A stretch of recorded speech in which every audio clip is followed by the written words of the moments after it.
Hey, what's up, my dude? Sup, bro? Sup, bro? How was your stream?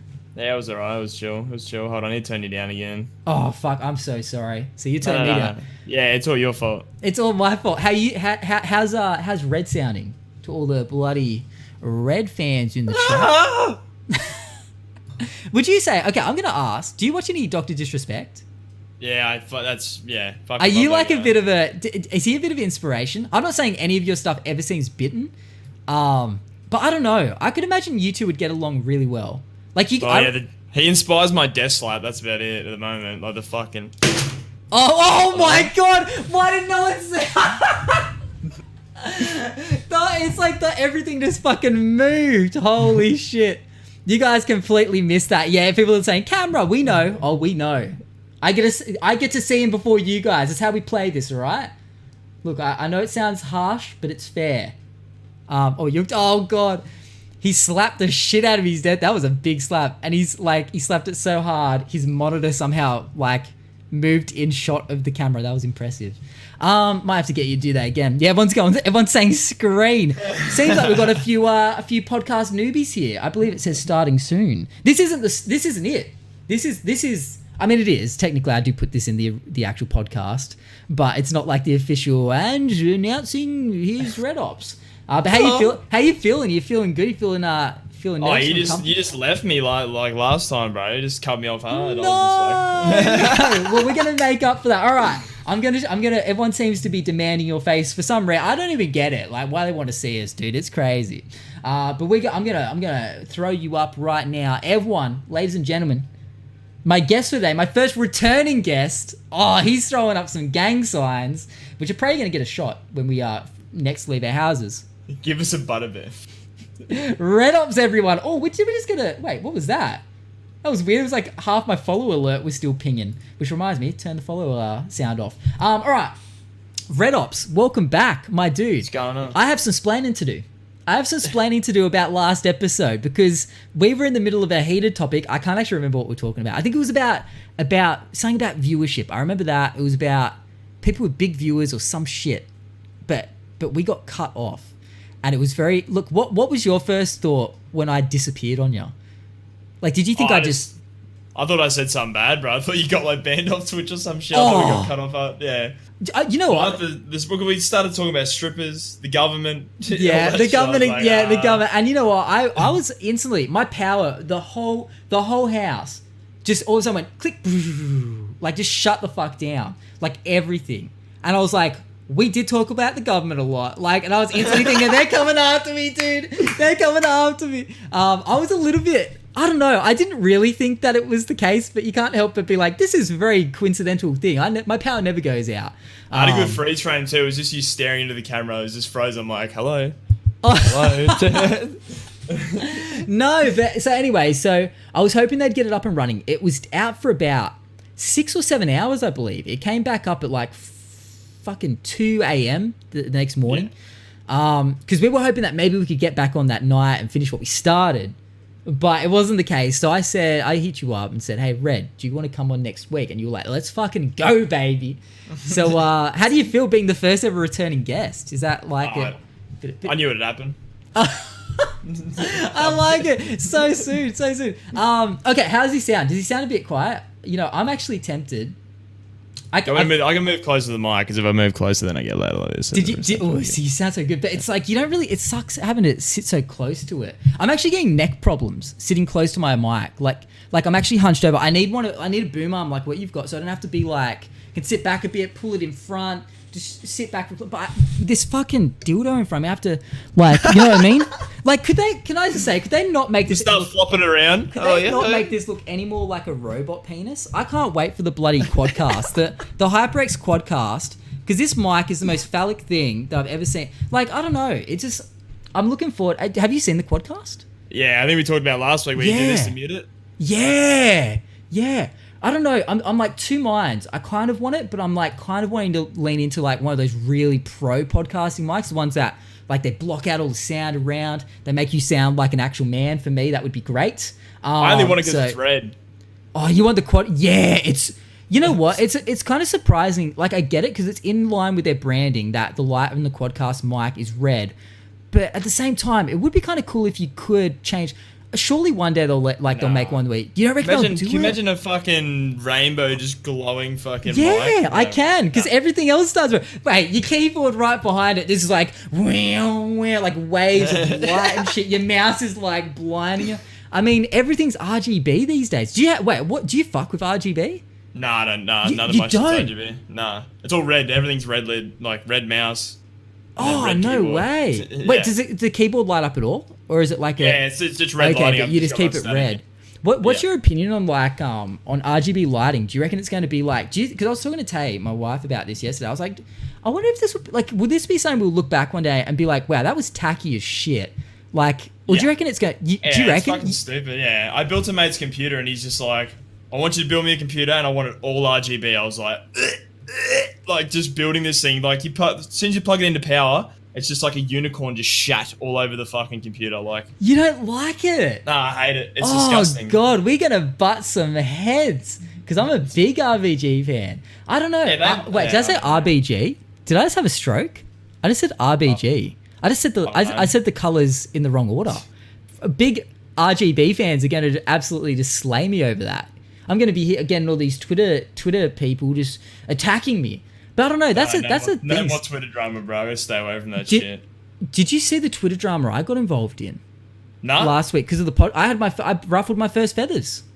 Fuck yeah, that's so good. I ruffled my first feathers and I was a little bit proud of it. Like I was hoping I thought, because I saw like a couple of other female streamers in the chat when I was talking about strippers, and I was like, I'm in some deep shit. Like, but do you reckon that's a thing that women would get upset over hearing you talk about that? Do you think women find it offensive? Like, some in would. ways? I think some would, yeah. You reckon? I don't know, because it's like, obviously it's a thing.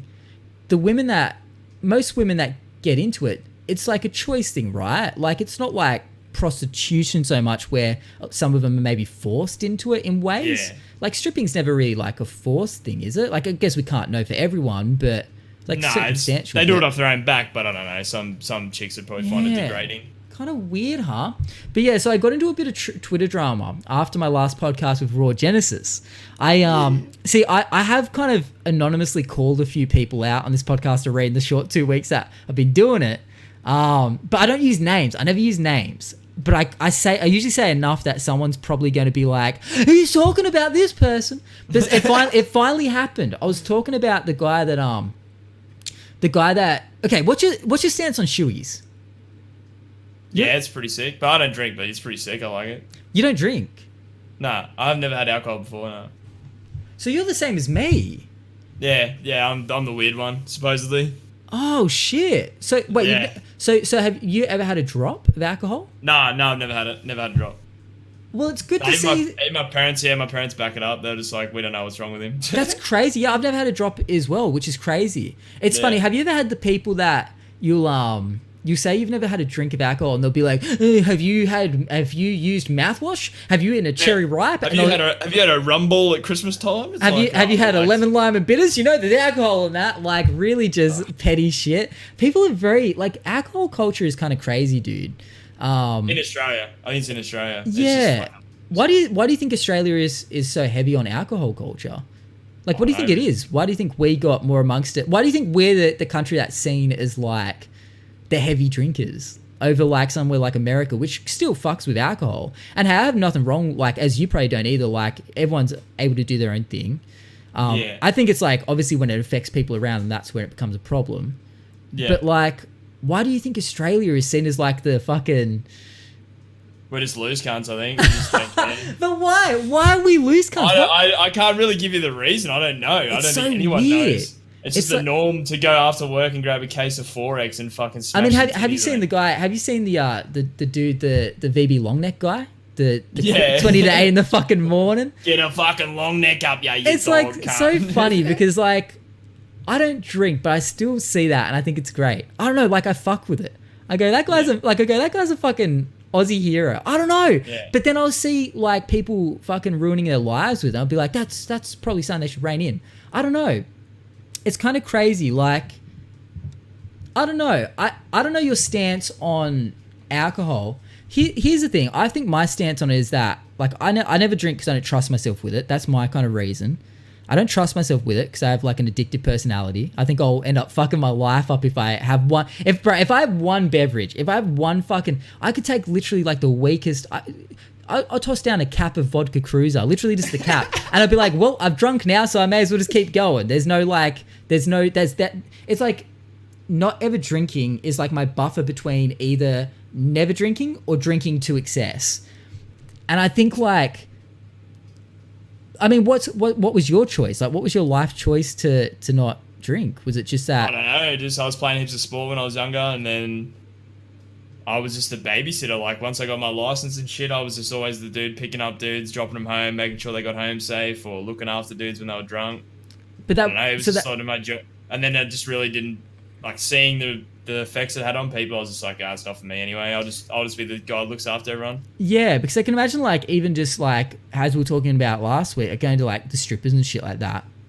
Surely there's like a bit of alcohol culture floating around, like strip clubs and stuff. Surely that's like a big part of it. You go there, you get on the piss and you watch a few. Some of them like I don't know, like some of the boys, some of my mates now, they love it because they don't have to pay for an Uber most of the time. Yeah. Like, they know they're going to get home safe. They know they're not going to take home a chick that I know they wouldn't like to wake up next to the next morning. So, I don't know. I just help them make smart decisions. But so that's the thing. Like, I am curious because, like, you didn't drink originally because of, like, sports and shit.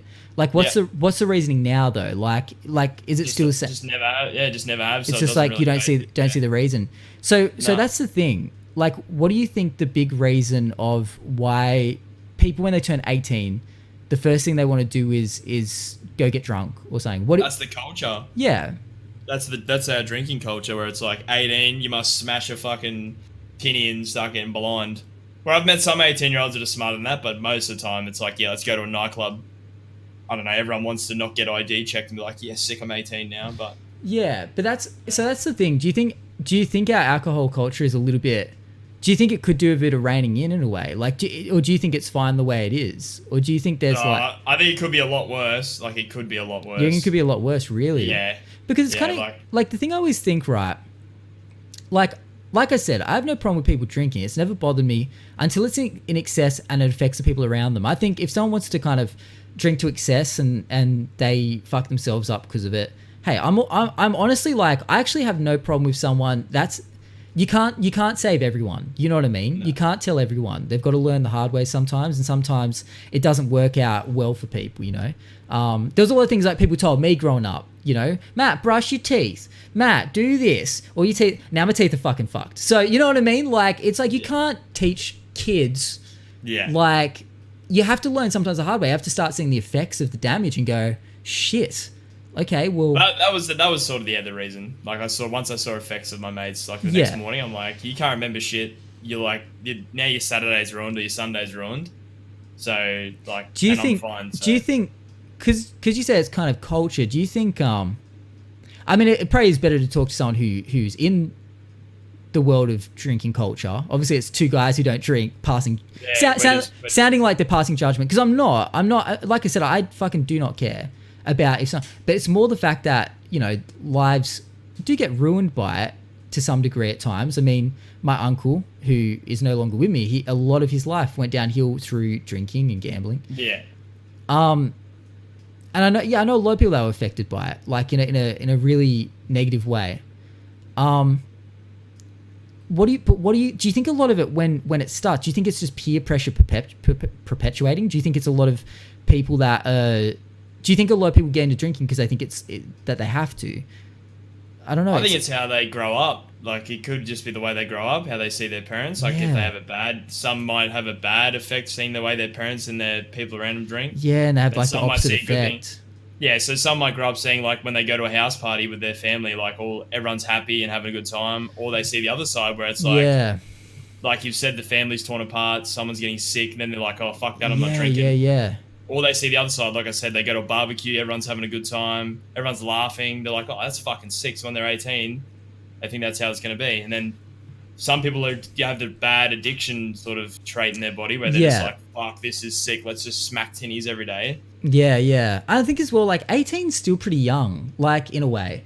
Oh, also HK, thank you for the dono, bro. Appreciate it. Crack a cold Pepsi with the boys, he says. Bro, I love me some Diet Coke, dude. That kid should be sponsored by Pepsi, bro. He's really? ridiculous. Yeah, man. Oh, bro, we have much to discuss, HK. We have much to discuss.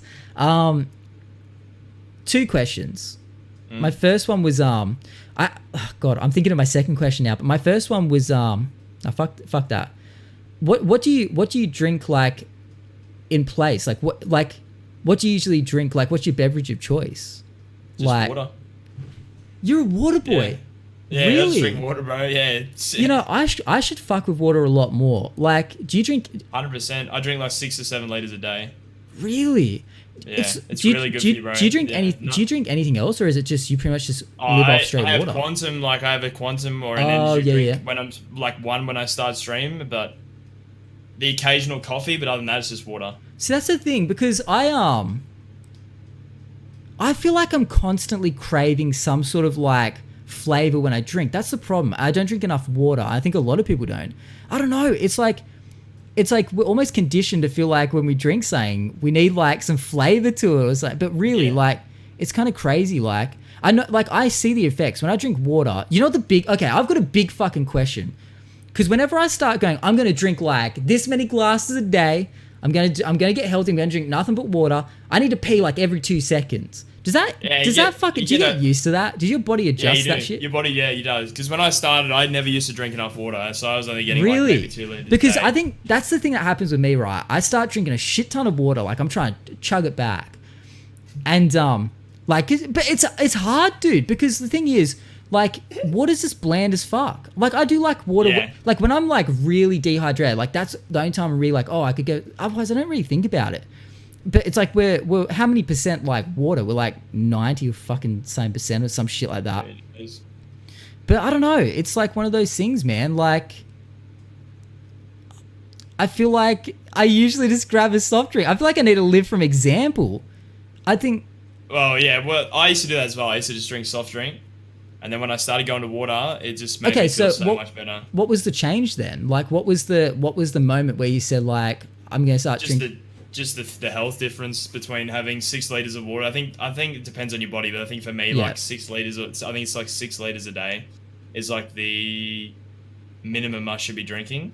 Yeah, so right. all I did was go and buy one of those 2-liter gym water bottles. They're like massive 2-liter ones. To make sure I finish 3 of them. But if I'm streaming, I've got like the little 600 mils. So I think I go through about 6 of them while I'm streaming. Yeah, like fuck. It's crazy as well, because I've heard you can actually like get, I don't know if it's called water poisoning or whatever, but if you drink too much water, you can fucking die. You can drown. They call it. It's like internal drowning. Yeah. Have you ever heard of that happening to someone? Like, nah. Yeah, I think you've got to pretty much fucking drown yourself in water. You've got to. That's fill insane. Yourself up. I feel like you know when you've drunk too much water, like your stomach feels a little bit full. Like like. I don't even get how it's possible. Surely that's not possible, right? Like you'd have to fall. You'd pretty much put a hose down your throat at that point. Yeah, because at that, like, you'd have to, like, drowning is when it goes into the lungs. So I'm kind of thinking, how the fuck is that possible? Do you reckon it's like a fucking urban myth, like drowning by drinking? Probably. Like, if anyone can look that up and see if that's like actually fucking legit, because I think my mum used to say that to me. Like, I'd go for a run or something when I was younger, come back, and I'd be smashing glass and glass. And she'd be like, be careful, you can die. I'd be like, holy fuck, thanks, I can die from drinking water? What won't kill me? What fucking won't kill me? And that's the thing, bro. Everything these days will kill you.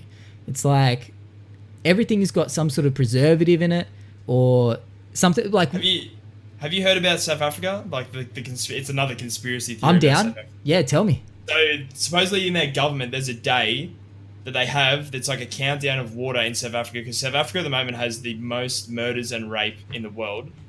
So their government has a countdown in their like office or some shit supposedly that is like, this is the day that we are going to run out of water. We'll no longer have any drinking water, and they reckon it's within the next 5 years that there's going to be no drinking water in South Africa. Really? It's like I'm talking bone dry. Like death. So like they're preparing for like mass murder, mass rape in South Africa because imagine if Australia one day you woke up, turned the tap on, no drinking water, there's none left. Yeah.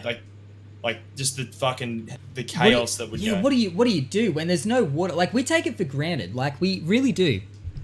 Like it's so easy to take water for granted. I mean, we've definitely had a fair few times in Australia where the water's getting low. Like a dam, dams will get like to a certain point and they start saying this is how much water you're supposed to use and all this stuff, which fair enough. And then it always finds a way. Like they go through stages of like, oh, we're going to build a desalination plant so we can collect clouds and shit, or make fake clouds and stuff. It's like I don't know. But then next minute it just starts raining like crazy. Like oh, never mind, we're good, we're safe. Yeah. You know what I mean? Go back to your half an hour showers, boys. Let's exactly. Yeah, 100%. I find it hard to have a quick shower.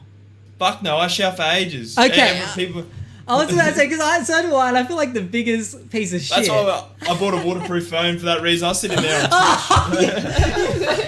You bought what? I'm just butt-ass naked, just washing myself. Just watching the Titanic twice over, Most of the time, if I come into your stream, I'm in the shower, because that's the only free time. I'm just fucking in the shower, just like, boy, I'm never going to look at your username the same. Just cleaning the boys, you know what I mean? Just like... Holy shit! What phone are you fucking with at the moment? I got the Pixel 2, so it's like you got the water resistant, proof there. But fuck it, I've dropped it in the shower before. Like, she's Gucci. Wait, do you hold it? Or do you have like a little like? I hold it, bro. I don't care. I just chance. You don't have like a little holder, like a suction cup? Really? You just hold it while you're washing? Holy fuck! How long do you reckon your showers go for? Oh. Come on, Bill, I want to understand. Some could be like an hour, bro. What? Yeah. Oh my god! You heard it here first. So if we ever run out of water and people start murdering and raping each other, we know who to blame. It's all Red's doing.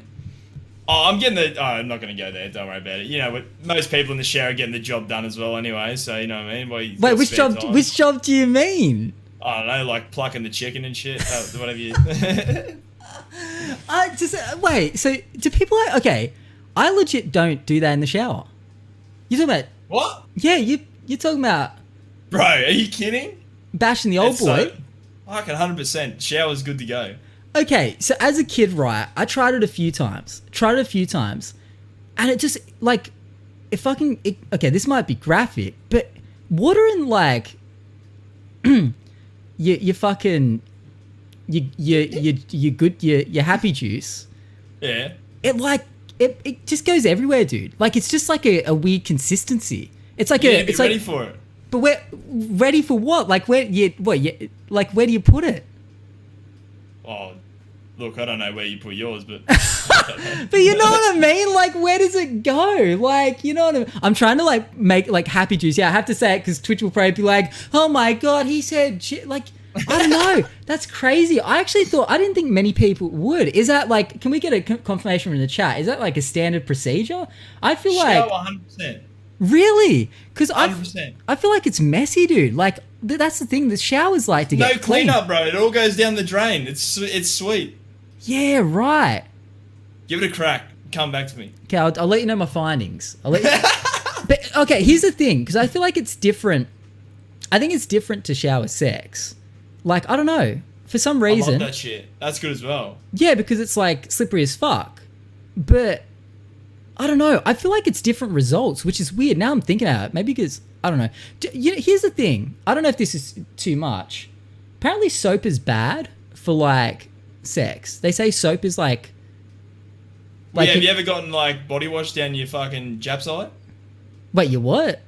Oh, in your what? No, your Jap side? No, I didn't. I'd never heard of that. You got some names for it. Soap does sting, but I must be using. All I'm saying is I must be using a particular type of soap because I've never felt like a sting. Your face then, bro. Oh my god. When you heard the word Jap side, you're like, oh, Jap. Wait, I've never heard someone call it that. Well, next time you look at your boy's head, just think of a Jap side because it's I don't know, dude. Just I don't know, bro. Oh my god. The views expressed on this podcast are Not my own. Not just. Holy fuck! Well, if I don't get banned for some form of, can Twitch go please investigate RedOpz11's channel, not the MattyAP's channel? That's so funny, dude. Holy shit! I think I've said that before on mine, so you're pretty safe. I've probably said worse. Holy fuck! I don't know, dude. I just feel like it's a crazy play. I don't know. I guess it's more common than I thought. But an hour-long shower, yeah, well, fuck. I mean, I'm telling you, bro. YouTube, my Twitter, anything that gets tweeted out. It sounds like Instagram, there might be more than YouTube on the screen there. 100%. It's your.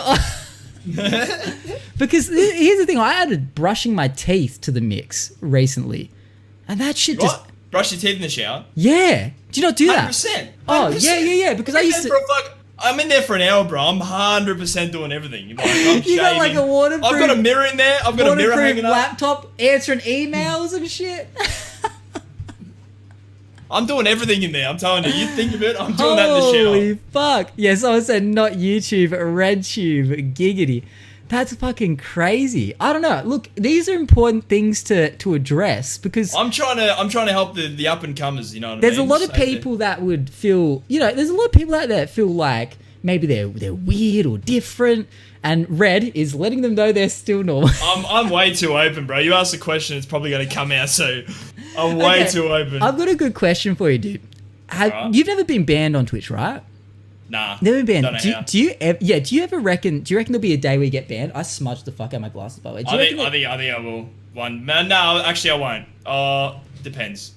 If you were to get banned, what do you reckon it would be over?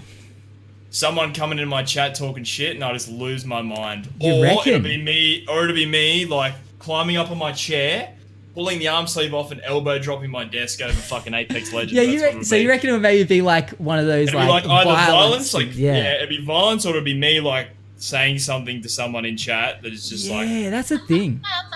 Wait, did we talk about this on the last stream you on? Where when you get trolls, do you really fuck with them, or do you kind of just not really? They don't really get to you, do they? Usually, or do trolls? Yeah, like people in chat. I get them all the time. I'd be real positive with them. I'd be like really like happy with them, and that just pisses them off even more. Yeah, that's the thing. Like, because I've gotten to the point where I just try not to talk to them. You know what I mean? I get a troll in, and it's crazy how easy it is to just ignore them, and then they get bored and move on. But I might have been talking about this. I talked about this to someone last week about there was a girl that got super triggered with a troll. And I was just watching it from like the outside looking in, and she was like screaming at them, like actually like going, nah, you like full going in on them. And like, but so they started making fake accounts, like saying all the things that she didn't want to hear. Yeah. And she just got more, and then it would die down, and then she'd bring it back up and be like, I can't believe and she'd just go back in on it and get really angry. I thought, wow, you're like a troll's dream.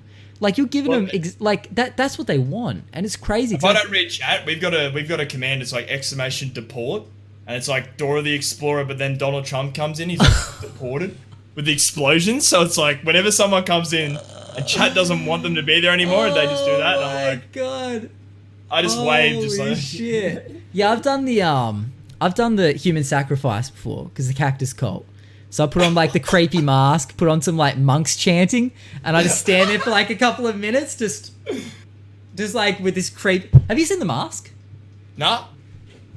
This is my human sacrifice mask. It's cool shit. Okay, this is. Hold on, I'll put it on. All right. This is not gonna work for like audio listeners, but ignore the hat hair.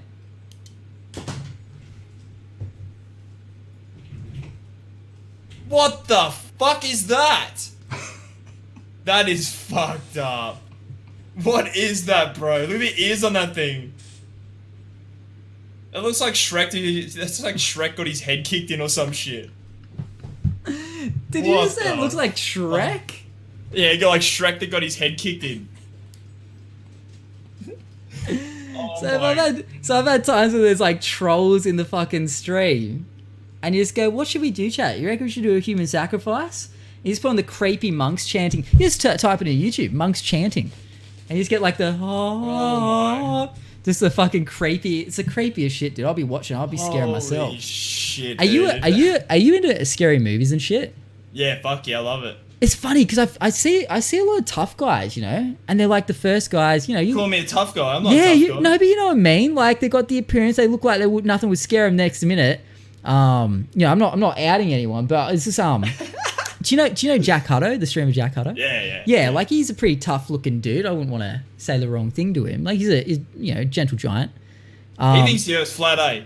Huh? I think. Or was it a meme? I don't know. I think it's a meme. Oh, but you just the guy also eats fucking Maxi Bonds backwards. He eats it like what, biscuit first? Biscuit first, yeah. But someone found he was on a podcast the other day or last week, and he got caught out. He was eating it the proper way, so he was doing it for the meme, and he got caught out. He was eating it ice cream first. It's always chocolate first. It's always chocolate first, dude. But that's the thing. They had the whole thing for a while. The Maxi Bond had that thing where they were saying it's biscuit. Wait, it's ice cream first. What is that? Ice cream or chocolate first? Chocolate. We'll just say chocolate first. But then everyone started trying to trigger people by eating the biscuit first. Then someone was there eating it from like the side, like eating halfway, like just what? That's like a Kit Kat. You ever seen people do that with a Kit Kat and they pull? Yeah, the Kit Kat, they're like the small bars you break off. Oh, and they don't break it. They open it and they eat it from the side and you're just like... Oh my god, dude. People do it to trick. But that's the thing. People, like, okay, so the whole thing with the pineapple on pizza thing, right? I love that shit. I love pineapple on pizza. I love it. Do you reckon What's wrong with these people that don't? Do you reckon there's people out there that get genuinely triggered about it? Do you reckon there's people that... You reckon there's people like genuinely it burns them to the core. Like you reckon they're actually there like losing it. Yeah, 100%. It's the internet, bro. Like, have you seen the internet these days? They get I have over seen anything. it, but it's hard to believe that people get that 100%. feisty. 100%. Have you ever been? That is so fun. Have you ever felt like burnt over like to that degree over something you've seen? Has anyone? What's the thing that's made you the most mad on the internet? Oh, the most mad on Twitter was probably what we talked about last week with that fucking what's his name? The dude that got outed, Scrivo fucking. Oh yeah. That's probably where I've actually sat. I like actually had to walk away and like stand there and just be like, okay, he's not here. You can't knock his teeth down his throat. Like, it's alright. Well, that's it. Yeah, it's one of those things. Yeah, I don't know. I'm trying to think. Like, even with that, right? Like that of course, I was like, fuck that guy. But I felt so out of this, like I wasn't in the Down Under team, and I didn't really know personally anyone connected. So I was like, yeah, fuck that guy. But I'd flying headbutt that cunt, eh? Really? Jesus. Just across the road, from across the road, just he better. Myself in. Do you reckon he will go to any more? Do you reckon he will ever turn up at an event one day? No way. You reckon he will ever? No way. You reckon? Yeah, wow. It'd be stupid. Yeah. It'd be like that. What's that movie where everyone turns into zombies and it's got oh fuck, and it's like all them climbing up to the helicopter. Fuck, I can't remember. Is that like World War Z or something? Yeah, that one. Yeah, I haven't seen it. I saw the trailer. That'll be it. That'll be fucking Scrivo running. Everyone will be like, yeah, running after him. Just fucking. He runs to his car, gets it. He's like flying down the road. There's people hanging off the windshield, like trying to get into his car, busting through the window. Holy shit! Yeah, man. People get really like upset about some like, because that's the thing. That's something worthy of being upset about. I don't 100%. get the food stuff. I don't get the people triggered by food. That's like, just people that have nothing to really like. Their life is. It's got it like, and someone in here is like, they genuinely get triggered about it. I'm about to go in on it. Yeah, they've unfollowed both of us and they're fucking. I'm gonna look at my follow count. It's like cut in half on everything.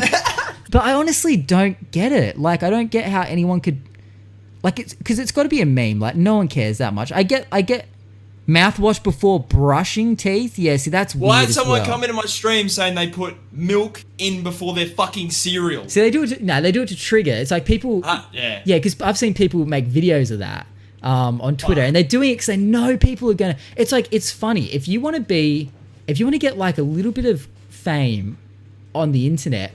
All you have to do is find a way of preparing food and do it in the wrong order, and you will fucking shit enough people off that your name will be heard. Like, people will know about you. Like, so people will go on Twitter and they'll film themselves pouring milk into a bowl and then splashing their fucking cocoa pot. Or no, let's pick a bit Nutri-Grain, just bam, like a tsunami out of the bowl, and then they just start eating it because they know people are going to be like, "What the fuck's wrong with this guy?" I have to comment right quick and tell him how wrong he is about how he went about making his cereal. It's like as if he already doesn't know. Yeah, I don't know, man. The internet is fucking weird, dude. It's like over food, bro. I don't understand. Like, just get a life. Yeah, it's move on. Because I'm not a big foodie either. Like, are you a big foodie? I fucking love food, bro. Really? I love that shit. I've never been a big food person. I've never gotten it. Like, I enjoy, like, when I'm hungry, I enjoy eating. Yeah. No, But, I eat even when I'm full. Here's the thing, right? Because you work out, yeah? You stay fit. Yeah. Yeah. Do you bulk, or do you just like stay on a steady level of exercise? Steady weight, and just as long as I look good. Because as long as I look bigger, then it's sweet. The whole bulking thing is expensive as fuck. 100%. I don't get how people afford it. Oh, bro, like, it's fucking... it's hard. I tried it once. I tried it like 3 times, like early 20s. Yeah. And like the you know, you have the protein powder, you have like the weight gainer shit. Creatine, weight gainer. Creatine and shit, the weight gainer, which tastes like ass most of the time. And then you're trying to eat like 20 raw chickens a day. Not raw, you die. But 20 fucking chickens a day, full chickens. Yeah. I just don't get how the fuck anyone affords it. Like, man, it's hard. I remember I did it. I think the heaviest I got was like 105 kilo. That was like lean weight too. Wow. I was still running like 2.4 in 10 minutes without weighing 105 kilo. That was like the heaviest I ever got. Holy I'm shit. like 90, 95 now, but yeah, that's like, it's hard, man. I was eating probably 2 to 3 chicken breasts a day, 2 avocados a day, like 2 cups of rice, spinach. Fucking the meal list just goes on. That's just one day. Did you find most of the time it was hard to get that food down? I found like when I was trying to eat, I couldn't. Because if you're working out so much and you're burning so much. Really, I still felt like So that's my thing. I just don't eat that much. Like, I'm not a. But you break it up over the day. You're not just having 3 meals a day. You're eating 6. Bro, you're having 6 a day. Oh, I would just wait till midday and eat everything all in one hit. I'm just kidding. I was breaking it up. Yeah, that's the thing, dude. I don't know, it's very expensive, and it's like, it takes up, like, that's the thing, you gotta prep all these meals and shit. Yeah. It's like people I don't think realize sometimes, maybe they do, but it's easy to think like, oh yeah, like, if I want to get fit, this is coming from someone who doesn't work out, mind you, this is why I'm saying it, but... Surely you do, bro, you're swole as fuck. Bro, I... Give us some push-ups, can we see some push-ups right now? How many would you want? Just go max. Let's just go your max. Oh god, I'd be lucky at this point if I could do 10. Nah, easy. You got 10 easy. I probably do. I don't know for the audio 10. listeners if that would be very entertaining. Look, maybe on my next stream, maybe after the stream, we'll see. Easy. But I don't know. It's funny. Like, there's just so many elements to it. Like, I always think, oh yeah, I wouldn't mind, like, you know, getting a workout in before the stream starts. And, you know, but, you know, there's the upkeep. Like, once you're in it, you're in it. But then it's like, you think about everything else that's involved with it. Do you find it's like, do you think it's a second nature now? You don't have to really think about it? Or is it still like, does it ever feel like a chore? No, it's just normal. Well, with my job as well, it's normal to do it every morning. So, yeah. Like, even at the moment, I've got more time. So I'm pretty much doing rehab in a pool. Oh, that's right. Yeah. And then I get out and then go to the gym for an hour as well. So, like, I'm pretty much working out 2 hours a morning anyway. Holy shit. It's pretty much normal for me, yeah. So, that's with a fucked ankle, so... Yeah. So, okay, so yeah, I don't think I asked about the ankle last week. Yeah. How's the fucking ankle going? Yeah, it's pretty fucked. I have surgery on the 24th, so they're doing a full ankle reco with a hamstring graft, and then they're taking a bone out of my ankle. Then they've got to drill into the main joint of my ankle to rebuild cartilage because there's like arthritis and shit in there. And they've got to clean out my whole ankle as well from scar tissue. Like, it's... Holy fuck. Wait, are you a little bit nervous? Nah, not really, because I'm going to be knocked out. Really? See, so I've talked about this on stream before. I'm actually I have like a bit of a fear of like going under, like being knocked out. Do you have that fear at all? Or are you totally fine? No, I would rather be knocked out than fucking... Like, that's like brain surgery, bro. Have you seen brain surgery? You're awake for brain surgery. Wait, no. Yeah, you are. Yeah, you are. You're awake for brain surgery. How does that work? Because then when the surgery's done, the surgeon will go, there's videos on it, the surgeon will go, oh, okay, I'm going to press this part of your brain and it will move your arm. Obviously, if it doesn't, say he does it and you fucking kick him in the leg, he's put your brain back together wrong. So like, wait, no, surely a lot of it. no, so most brain surgeries you're awake. I'm telling you, 100%. Or they drill those fucking, you know those big braces that drill into your head? That's what they do. I'm not even kidding you, bro. Okay. Well, right. So so you have to be awake. They're drilling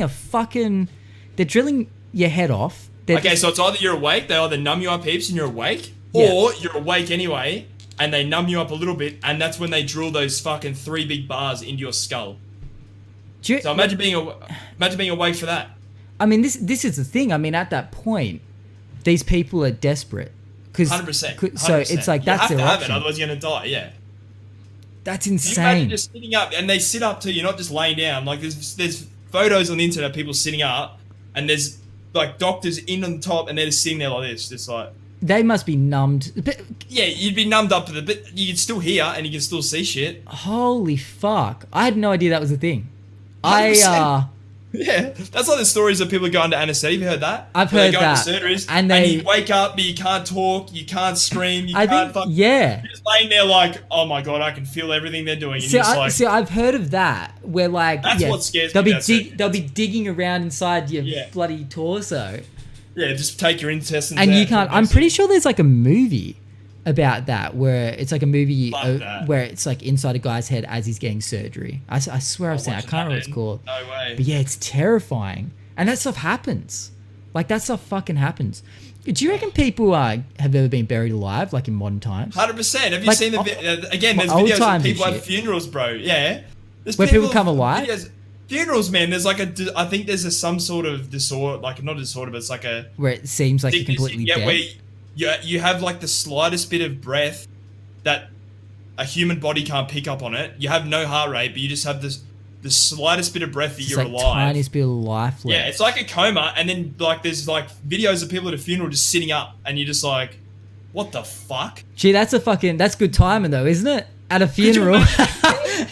2 seconds after being cremated. Like, I don't know, like his kids or your mum or something putting flowers down on you, and then next minute you're just like fucking the Undertaker. You just sit up like, hey, how you doing? You're like, oh man, I could go for some Fortnite. I was like, you've been out for 3 days. Fortnite's not a thing, Matt, anymore. I'm like, what?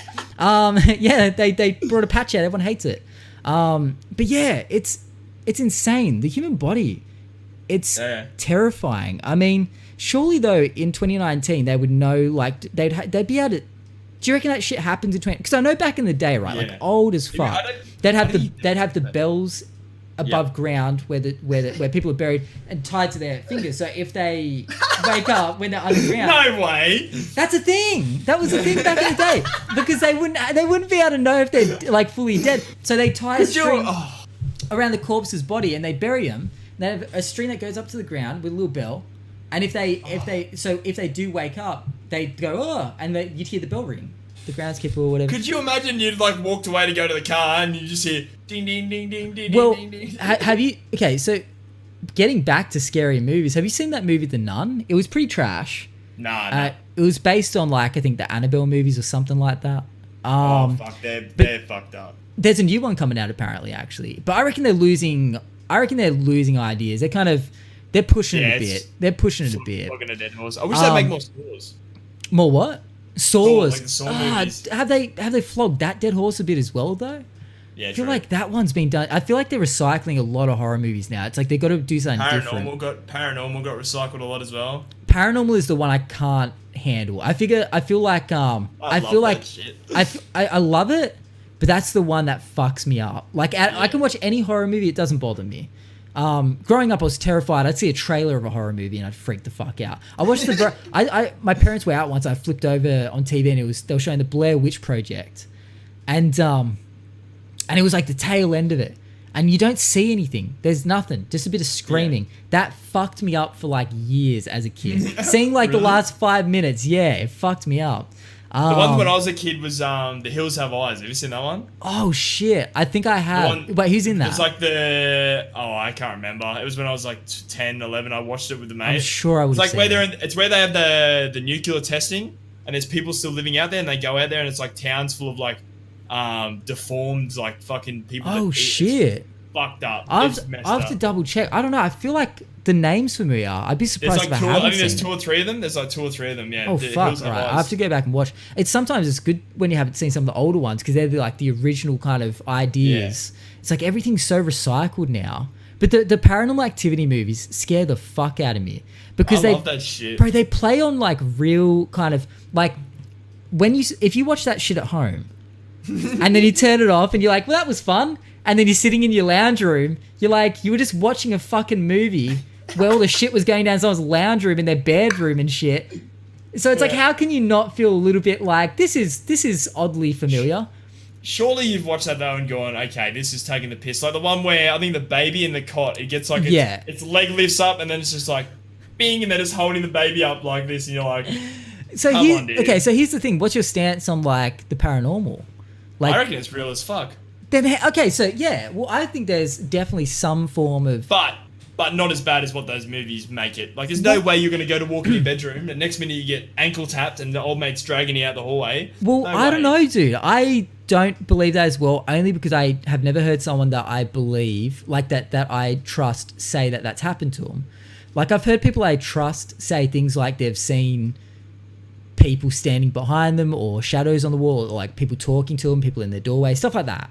Yeah, man, you go, well, why would they lie about it? But that's the thing. I feel like so many credible sources in my life have told me that they've seen things. I'm like, well, I've never seen. Have you ever seen anything? My grandparents, when I was younger, they had. So we lost a sibling. Like my mum had a miscarriage. Yeah, shit. Okay. And then my grandparents were really connected to her because it was going to be my mum's only daughter. She didn't have a daughter. Okay. So then, for some reason, my grandma reckons that she saw like every night any shoes left at the front door would go missing, right? And then after a while they were like, this is fucking weird. Like, it was weird. Like, grandma used to like see shit. Used to reckon she was talking to like a little girl out on the swing and shit. Like, and then one day my granddad for some reason went up into the house and there was like my pair of like when I was a kid, like my thongs, people's shoes all in the roof, bro. Like up the manhole in a roof. In the roof there was shoes. Like, all the shoes that went missing were in the fucking roof. And I was just like, I can't ever go to your house again. I'm sorry, I'm done.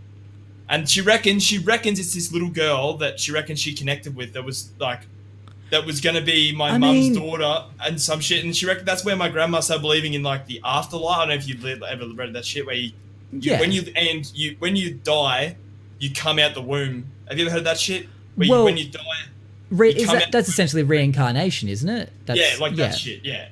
So, like, she believes in that shit, and that's where she thought, like... I mean, it's funny, because we have no definitive answer of what happens on the other side of death.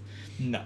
And everyone has these, like... There's so many people out there that have these surefire answers, even, like, religion. I mean, I grew up in a Christian family, went to church, like, every Sunday, and like, I find it very hard to believe. Like in certain, I'm very skeptical. Yeah. But that's the thing. I believe there's like something. I believe there's too many cases of like weird shit happening for it not to be real. Too many people that say they've seen things for it not to be real. So many things that have happened. I've always wondered, right? Like when, like, I mean, there's the thing, right? People. This might be more morbid for some people, by the way. So some people are a bit like, but some people do drop dead on the spot. Heart attacks out of nowhere. Yeah. And you kind of go, okay, that was very random. I don't know, I wonder. It's like, I mean, I don't know. Like, it's a thing. I would hope that in our time we'd have some sort of almost answer. Like, I'd love to find out. Like, I'm curious about stuff to the point where I'd almost want to see something. Because it's like, that would just give me some sort of like, okay, you know, that there's an answer. Yeah. But it's hard when you hear it just from like so many other people, but you don't see it yourself. It's very hard to like believe it. Yeah. But yeah, that's like the Bird Box, man. That's where sometimes the Bird Box made me question, like, is it just like our our brains because of how. Yeah. Well, you mean I the don't know if movie you've with seen it where, Sandra Bullock? yeah, where like the people that are already insane, they can walk around outside and it doesn't affect them because they've already seeing seeing the. So what's demon. your relation to that? Like, what do you mean? Like, Where the paranormal stuff, like where they're. Oh, you reckon, they're already, like when someone talks to you and you like ignore it, when like the people that are insane are like already they let it in. they're a way. they're already contacting that sort of shit. Like they're already letting that shit where they're getting. That's where people go, you're insane. Where actually they might not actually be insane. They might actually be on another level above us. I mean, it's funny, right? Like we've had a few interesting experiences even with our dogs. They say dogs are kind of in tune with the animals, paranormal. yeah. The other night I was sitting on the couch and we have two little pups and one of them was sitting on Tay's lap, but he was just staring just past me, like not at me, but but no matter what we did, he was just staring. And we couldn't snap him out of it. And I'm like, there's probably some behind me. There's probably some motherfucker standing behind me. My cat used to do that. My cat, when I was little, used to just sit in the room you're in, stare into the corner of the room, and then fucking just next minute sprint out, and you're just like, well, I don't want to be here anymore. Like, what the fuck? Fuck that. So my wife, Tay, she has her own office. I have my own office as well. But there was a point where, before she turned that into her office, it was like a spare room. And our dogs would go and just sit in a particular corner. There was nothing there. It was like this random, like nothing soft, nothing of worth. Like it was just a bare corner of a room. They'd go in and they'd just curl up and sit there, almost as if they were protecting something or keeping something. It was weird. And we were just thinking, is something in there? She collects. This is the freak. She collects dolls, dude. My wife is a fucking doll collector. She has some creepy ass motherfucking dolls. Fuck that, bro. And she has a room. She has them in our room. She has them in her like, and she has them in our bedroom. So I'll wake up and I'll see them all on this fucking chair stacked up. These fucking dolls, dude. And I'm thinking she's bought these on eBay, and yeah, they are collected. Like they sell for like, some of these dolls sell for over $1,000. Like it's a pretty good collectible market. Bro. But you don't know where the fuck these dolls are being, dude. They're not like the really creepy ones that get the wonky eyes, like the ones that, you know, like they look like creepy. They're like more they're a bit more animated looking, but it's still just like, bro, dolls are freaky as shit. Fucking that. Can you imagine going for a piss one night and one of those dolls is standing in the hallway all staring at you? All of a sudden it's just, you look out into the hallway. This motherfucker's just like this, just like, let's go, motherfucker. And it's just not even. More, I reckon that would be less creepy than just seeing it lying in the middle of the hallway. Just lying there. Just coming out. It wasn't there when you, say you walk down the hallway to go to the bathroom, and then you walk back, and then it's in the hallway. You know, it's and right outside the door from the room that usually is in. What do you do there? What do you do there? That's a great fucking question. Then I'd get a lot of petroleum. I'd pour around the house. Say petrol all through the house and light and run. Get Tay out. Insurance. Dogs out. Yeah, exactly. And then we are, and then we've said it here. So now they'll watch this podcast back and they'll be like, "That's right, Matt said insurance fraud," and that's probably what it was. Light that shit on fire. Light that shit up, dude. Just fucking get 100%. The fuck out. Do you reckon anyone's ever done that? Do you reckon anyone's ever lit their house on fire because they think something's in there and they want to get rid of it? Then they reckon you can't run away from paranormal either. So they reckon shit if you move, latches have you on. heard that? If you can't move house because it just follows you. Yeah. So go maybe they freaked out. They just jump in your car with you. It's like, where we going? We stop ice cream. Road trip, boys. New house. Yeah. Mom, the meatloaf. It's fucking. It is terrifying though. Like recently, like there's been 2 occurrences where I'll be asleep, and then all of a sudden Tay will kind of turn to me, and I'll wake up, and she'll be like, "Did you say something?" And I'd be like, "No." She said, "Did you just say my name in my ear?" She's heard this like maybe twice or 3 times over the course of a couple of months. Just remember, there's dolls like right across from us, and she says that she can hear a man in your room, in our bedroom. No way, bro. And she says that she can fucking hear a person, a dude. She reckons it's me, but she can hear him, like she said, clear as day, right in her ear, bro. say her name, like her full name. Like freaky shit. But you know what the funny thing is? Then I go, bro, there's someone whispering sweet nothings in your missus' ear, just like, hey. Yeah, actually, they didn't put it that way. What a creep! Getting the fuck out of here. But yeah, he's trying to slide in, the motherfucker. Now, I've got competition in my own house. Oh my god, bro. But the thing is, it's funny because when this shit happens, right? It's like in the movies. You kind of just go, no, you're probably just dreaming it, and you kind of just go back to sleep. And you know what I mean? Like, you tell people and they kind of go, fuck that dude, I'd be out. But then you go, yeah, wait, it's weird because when stuff like that happens to you, a lot of time you go, it probably was just this. Like, after I watched the Paranormal Activity movie, we watched one once in our bedroom with the door shut because we have a TV in the room. And it fucking, I've got no conclusive evidence of ever seeing or hearing something because I always kind of go, I'm sure it's in my mind, but it's weird when you both hear something. And we've had this happen twice, but this was when we finished watching, I think it was Paranormal Activity. It was. And it stopped, and I turned it off, and then we could hear fucking footsteps in the hallway. And I turned to Tay and went, Tay, and she just went, don't say anything, just don't. and we fucking were lying there just like looking, yes. You know when you kind of get a little bit, like, you get that scared kind of thing, and you just freeze. Like, have you ever had that where you kind of think you hear... You've never had where you think you hear something and you just kind of like, you're listening for it and you're just like, not sure, like, because you're just like, is that something? Are you the type that just run out of your room and just chase it down the hallway? I sort of get that fight or flight thing. So I end up being the fight thing where I just bust out quickly and try and, if there's something there, I'm either going to scare it or it's going to fuck me up. So I'm not the one to sort of lay there and be like this. I sort of like do the dumb thing where I just run through the door. And I do. I usually give it a couple of minutes and then I'll go, fuck it. Like, I'll ball up, but not straight away. I fucking can't do it straight away. I've had bad experience, man. When I was 17, I remember I was home alone. My parents went on a holiday without me and I was laying on my couch watching the footy and I woke up and it was like 3 a.m. All the lights were on, front door's unlocked, and I wake up to this guy just standing at my front door because my couch used to be like, there was like a front living room and then the front door. And I woke up to this guy standing at my front door just looking through my door at me and I'm like, okay. So then he just turns around, like, I'm not even kidding, doesn't even run away. I just like sit up and I'm just like, what the fuck? Surely that's like a shadow. He just turns around and just walks away. I'm like, what the fuck do I do? Like, I'm home alone. So I call the police. They're like, hey, mate, you'll be right. We'll just come drive past your house later. It's always just the drive-by. Wait, so the door was open? Yeah. You didn't leave it open? Everything was unlocked because I fell asleep at like 6 p.m. because I think I went out fishing today. You left it open? Yeah, so I left it because I thought it was like 6 p.m. So I woke up like 3 a.m. fucking out of it, and I was like, did the guy look... I've had it twice. Did the guy look creepy? He was a big dude. He was a big dude, yeah.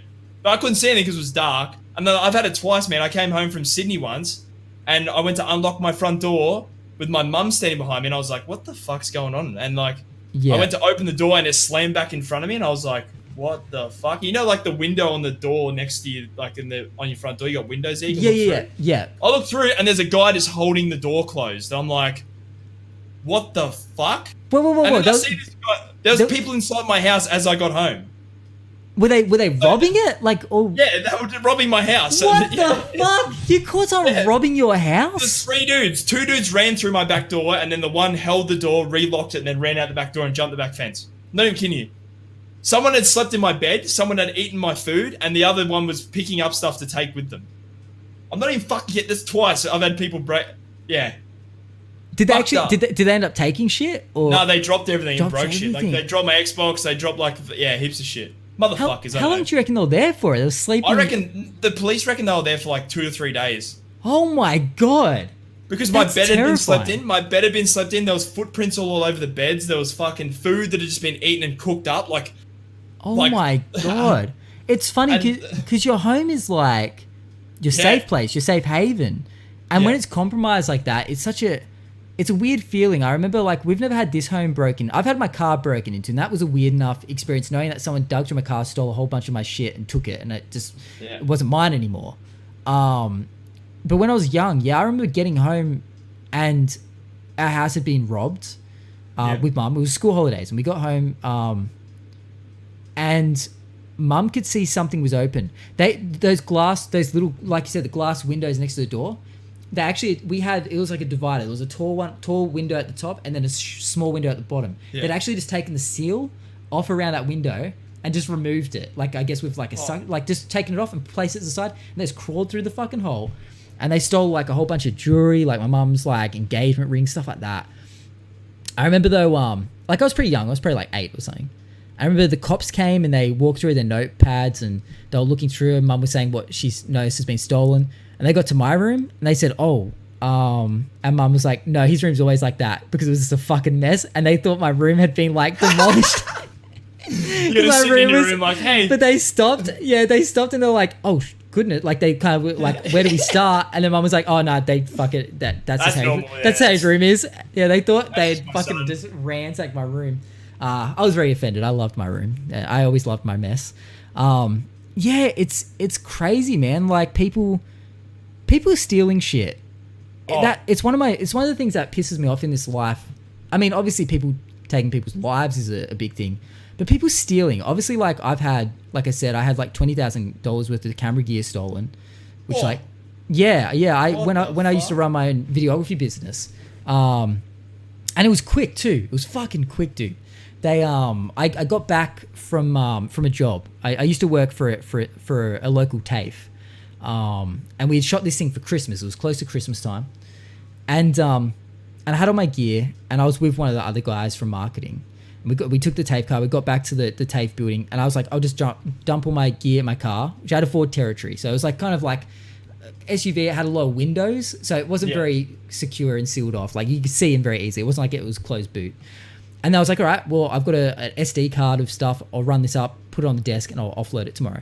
Ran up, Pro was up there for 5 minutes, came back. The handle was ripped off the door. The car was completely out. They ripped it off because once you rip a handle off a Territory, all the doors open. They just unlock. So What it was the fuck? worse. Seriously, don't buy a Ford Territory. Don't buy a Ford at this point. I've had enough experience with Ford to say it's probably not worth the money. But like, it's good in some ways. But yeah, and they gutted it. They took like $20,000 worth of camera gear, and they stole my unicycle on top of that. They even took my unicycle, dude. Yeah. What? I'd be more pissed about that. Well, I got it back because it was weird because they like a couple like maybe 3 or 4 suburbs over, my tripod and my unicycle were found in the middle of the road, and I think they threw it out because it was too bulky for one. But I think threw the unicycle out because it was probably too incriminating. Who fucking has like a very professional like street unicycle, like trying to sell that shit if it's like being looked for? It'd just be too obvious. So I think they threw it out. So I got it back. I've got my unicycle to this day still with like the police exhibit sticker on it. Yeah. And my tripod. My tripod got a bit fucked up though. Got a bit bent, but I still use it to this day. Because that tripod was like $1,000. It was more. It was like 1,800, I think. It was like carbon fiber. It was like top tier. Yeah, top tier for filmmaking. So yeah, it's like I was kind of glad I got it back. But yeah, man, people that steal shit, dude. Did you ever steal something when you were younger? So I don't think I have. I'm trying to think. It sounds like maybe you have. Yeah, I have. I just seen if I'm the only bad guy, but I think I am. Honestly, I remember thinking about it. I remember thinking about it when I was young at times and thinking no one would notice. And it was more, it wasn't so much to get the thing. It was more like a thought of I could just do it. Yeah, that's why I did it. And then it's not even like to get a thing. Standing in the lolly aisle in Woolworths, and I was just like, oh, the fucking lolly aisle at Woolworths. Yeah, I just fucking down the pants and then walked out. I still remember. I was Did you get away with it? Yeah, and then my mum made me go back there and apologise for stealing. Really? Yeah, no she way. Called me, yeah, it was fucked. I was so stupid. So my mum was going shopping at the time. I went in and stole with all my mates who were riding around like, ha ha ha, this is funny. And I was like, oh, I'll go steal some. I think it was Hubba Bubba. I think I stole like a you stick of like fucking Hubba Bubba. monster. Yeah. And then I stole that and walked out. And my mum was like, where'd you get that from? And I'm like, oh. I bought it. She's like, I didn't give. Yeah, she's like, you don't have money, so she stormed me back into Woolworths. Oh, like, no way. My son's here to apologise for stealing in your store. I still remember this day. It fucking changed my life. I mean, yeah, like, it's important, I guess. Like I'd do the same if I had a kid that did it. I'd make an example. I'd say you have a lesson. You have to feel humility and you have to go back and apologize and own up to your mistakes. Because it's like, that's the thing. First they're stealing Hubba Bubba, then they're stealing buildings. Yeah, like, you know what I mean? Yeah, then they're stealing countries. It's like stealing countries. They steal Hubba Bubba, then the next bloody North Korean leader. You know what I mean? Who fucking knows? I don't know. You just don't know. But fuck. Have you ever had like saying of yours stolen? Not like how your house is broken into, just fucking saying stolen. Like you have it 1 minute and then it's gone. Have you ever been like, because I at school I had like my Discman, which was like a Walkman but for like discs. Yeah. And my POD CD, you know POD, the band? Nah. So that's been RedOpz, everyone. Thank you for you haven't heard of. Wait, how old are you? I'm on 23. 23. Yeah, I mean, I'm like, I've got 10 years on you, so that probably is the thing. What? You're what? I'm You're 30. not 30. I'm 32. You No, you're didn't not. know that? What? I thought you were way younger. No, I'm 32, dude. You're like, Wow. oh, I shouldn't even be talking to you. Yeah, bro, what? I'm old as shit, dude. Yeah, I've been around the block a few fucking times. Holy shit. Yeah, I'm old as shit. Yeah, feels Fuck. felt bad for a minute, but now it feels good. I feel satisfied of, because that's the thing. Like your 20s, you learn so fucking much, and it like you're a little bit nervous. I find most people are a little bit nervous when they're like 29, they're creeping up to 30. Then you get 30, and you're like, wow, I'm still the same person. You know what I mean? Yeah. But no, POD, dude, they were a great band back in the day. Nah. Around the time of like Linkin Park and Limp Bizkit and Korn. Yeah, I know all those guys. It's not POD. POD, man, yeah, POD had some great shit, dude. Like, still to this day, I'd say, like, even though I don't listen to them anymore, and the new stuff that they've released recently is dog shit, as most bands eventually. But their old stuff, love like, that word. you know, like, did you ever watch like the Matrix movies? No. I think I've seen one. I was gonna say, guaranteed he's seen the Matrix movies, because yeah, they did like the you know how like back in the day, like movies would have like a band would do like a song specifically for that movie, like like My Heart Will Like Go On for like soundtracks and shit, Titanic, and like the Pokemon movie had Don't Say You Love Me by B2B or something like that, which was like, did you ever watch like the do you remember the music video for that movie? Which one? For the first Pokemon movie, they had like a song for it, and it was maybe. and it was the most random shit that like where basically it was like promoting the Pokemon movie, but the song was called Don't Say You Love Me, and it was just two girls singing this song but it had nothing to do with Pokemon. It had nothing to do with the movie. It was this fucking weird love song, and the only way they incorporated Pokemon into the fucking music video was that they were at a drive-in and it was on the screen in the background. It was the weirdest shit. For Pokemon, the first movie with Mewtwo and Mew. Yeah, I remember watching the movie, but I was probably too young. I was probably It was way the too young. weirdest shit. I feel like they don't. Yeah, when Ash turns stone, everyone cried. Yeah, my eyes were sweating. But yeah, like I feel like they don't do that anymore. Like, do they? I mean, they did it for Wreck-It Ralph. They had one for. They did for Spider-Man. Did Post they? Malone did that song Oh, for they Spider-Man. did. Yeah, so I guess they still do it, because I feel like for a while there, it wasn't as much of a thing like where movies had like their like soundtrack, and it's like the song that they play at the end of the credits. Usually, it's not usually through the movie, but it's yeah, man. Sometimes I get that shit well wrong. It it has nothing to do with the fucking movie. You know what I mean? I've never really taken notice. I've never taken notice of that shit. I'm not a massive movie guy. I just watch them on casual. Yeah. Well, the reason I brought it up was because I thought you'd be like, oh yeah, I love The Matrix. I actually have to admit, I don't think I even saw the third one. I think it was the third one. I think I watched half of the first one, and the Matrix. Oh, really? It's a weird as fuck movie. But yeah, POD did like the like soundtrack song for that movie. So I was like, I thought you would be like, oh yeah. But now you're still as in the dark as you were. So yeah, look them up. Great band. You probably won't like them. What kind of music do you fuck with? Like, what are you usually into? At the moment it's between electronic and then metal. I go massive Oh, range. metalhead. Okay, yeah, I'm very much the same. Like when you say metal, though, metal's such a wide like. I'm genre, like System of a Down, Disturbed. Oh, really? Yeah. Disturbed, man. What kind of era? Because they had like the era where they had Believe, I think was the album they had, where it was like they had Prayer and what was all like, it wasn't like the like kind of like that was before that, I think. Stricken, Yeah, but then after that, I feel like their stuff got a bit. Their newest album, it's gone light. Like Yeah. they Well, I mean, remade he's doing Sound the- of Silence. Yeah, and I just Yeah. and everyone's like, how good is this? And I'm just like, I don't know. This sounds like a dude singing Sound of Silence. It So I doesn't remember I sound was like Disturbed. 17 and I got a fake ID to go to Soundwave, and I saw System of a Down, Really? Rage, System of a Down, Disturbed. I think Metallica and all over there. It was like Limp Shit. Bizkit, Marilyn Manson. I was 17 and these mosh pits, man, just getting fucked up. Just like Man, I never went to a Soundwave. They don't. Oh, so Soundwave's not a good. thing anymore, is it? Nah, they cut them away. They went in debt. They were millions of dollars in debt. Really? How the fuck was there like a reason as to why they're on debt? Because it was a successful. Because they kept promising money to the artists. The artists were like, oh, okay, we'll come play your show. Oh shit! And then they expected it, of course. Money. Yeah. Oh, and then never get fuck. money. How do you like? It's so weird. How do you think these people think they're going to get away with that shit. It's such Could be their managers, man. Like, cause like they probably don't do the talking for themselves. It's probably their managers are like, oh yeah, that sounds like a good deal. And then they bring him back over here, and then they don't get paid, and they're like, well, okay, we're just gonna fuck off back to wherever we came from. Oh man, did you see the that Netflix documentary? I encourage everyone to check it out if you haven't. It's definitely worth watching.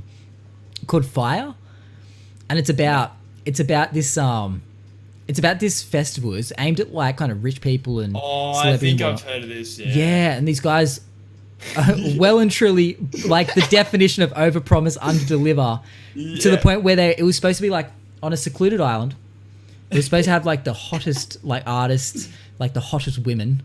Like people had like their own villas and shit. Ended up like they were in these shitty tents they used for like hurricane relief and shit.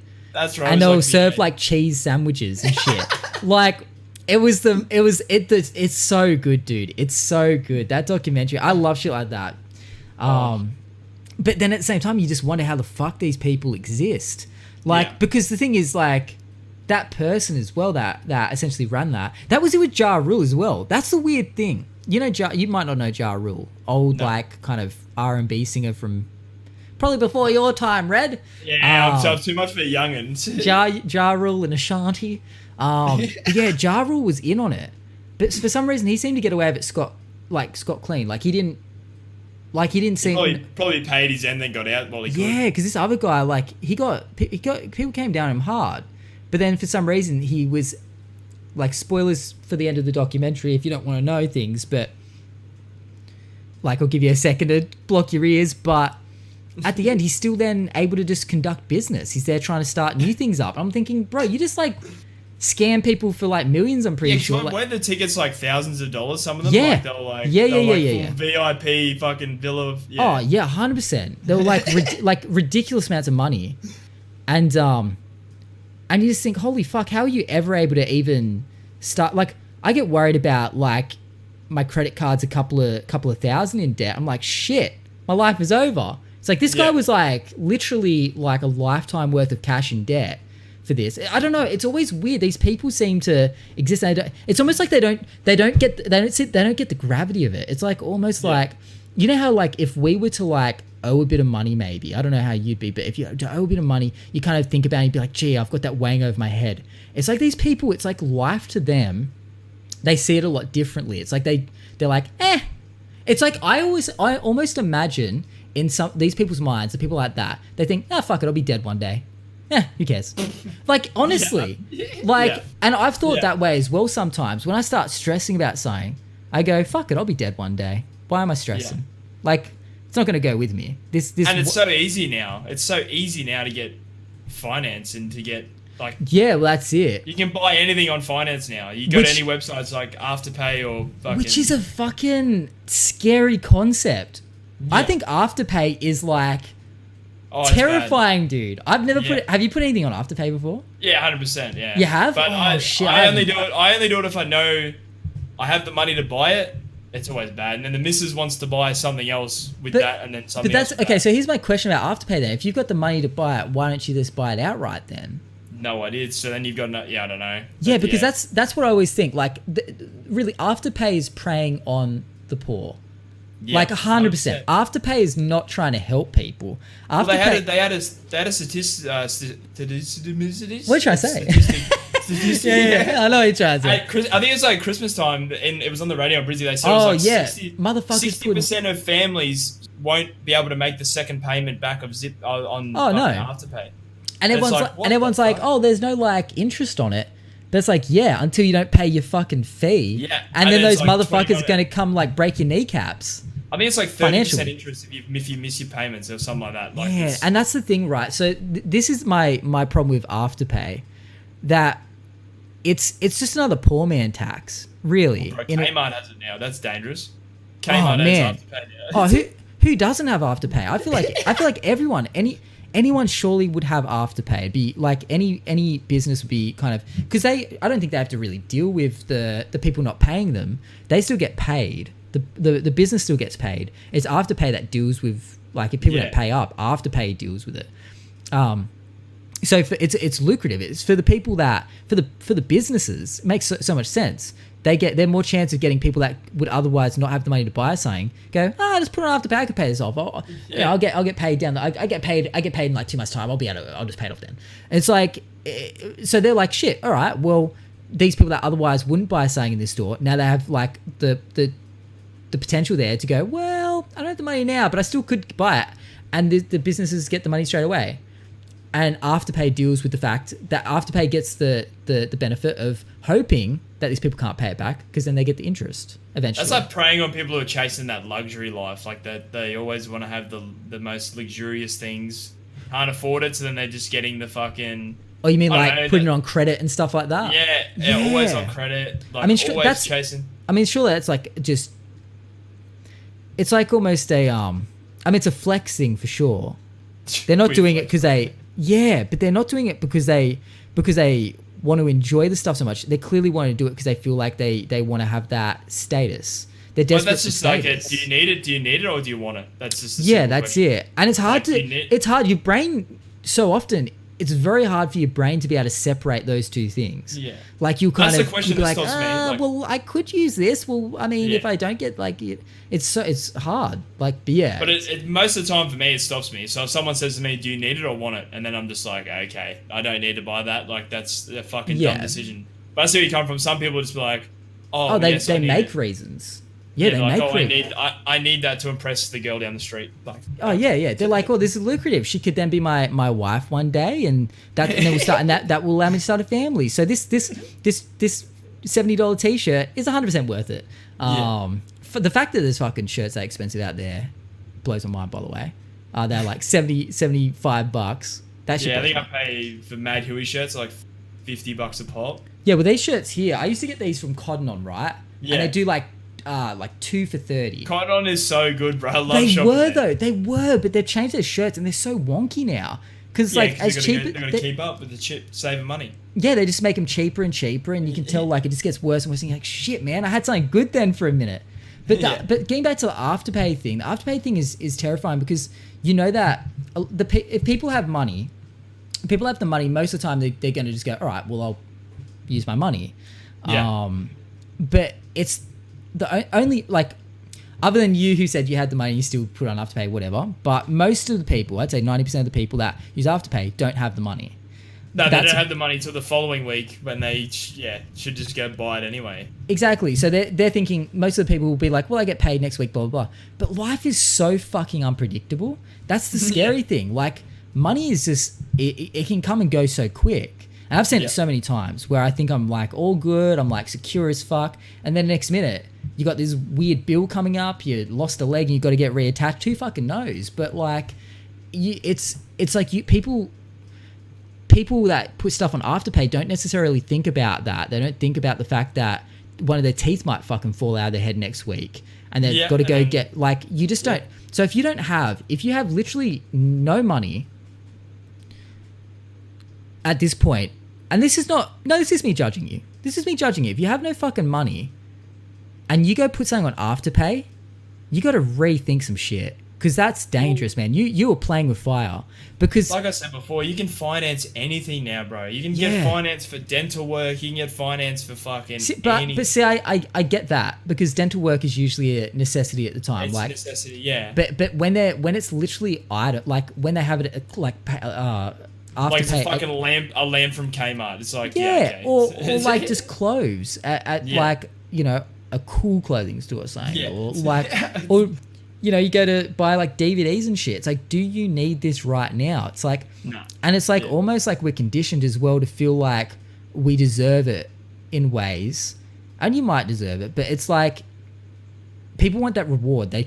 We all want that reward, but we're wanting it without having the requirements to get the reward these days. And Afterpay is just feeding into that. It's like, well, you can reward yourself now and do the work later, but it doesn't. It's like, that's such a backwards way of doing it. There's nothing worse than getting paid for a job before you do the job, because then you do the job. Like say when you work for yourself, you do the job, or you get paid. Say you take payment up front for like a video job or something.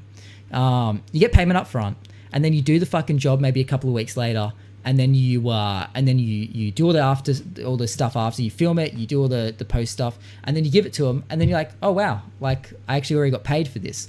And it's like you feel like at the end of something like that, you feel like you should have some sort of reward, like saying it's like money, especially is something that drives us as a human race.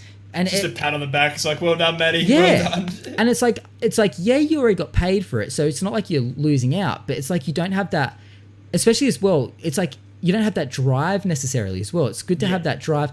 I don't know. I think once you start accruing debt for things like that, it's just going to be a slippery slope. That's all I can think. I think it's just going to get worse. It's just going to keep getting worse. Like people are just going to fucking. It's going to be the next stuff on credit. And something like Afterpay is going to be the next credit card debt kind of epidemic, like where people are just getting themselves into a lot of trouble. I mean, it's essentially credit. It's like it's credit cards without the credit card. Without what's needing. Next? I don't know if you can do it for groceries, but is that the next thing? Like, surely. I don't know if you can do that now, but surely that's probably the next thing. Yeah, I mean, look, your family's groceries for the week, you can just put it on Afterpay. Like, so that's the thing. Like, I guess the question is, what's the morality of it? From Afterpay's standpoint, what the fuck is the morality of knowing that they're potentially going to ruin some lives and cause some stress? Like, it's crazy because that's the question I'm getting at. They're getting paid. They're getting paid, so they don't care. Like, that's all. That's it. They don't have they don't care. That's the thing. So so here's the thing. If you could make money, like a lot of it too, you get a business up and running, and you know you can make some good money, but you're going to cause a lot of issues in many family households. You're going to cause a lot of stress.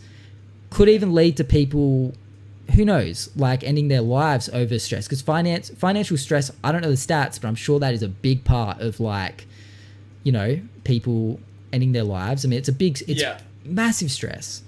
So it's like, could you do it knowing that? Because these businesses, they build these programs or these, what do you even call them?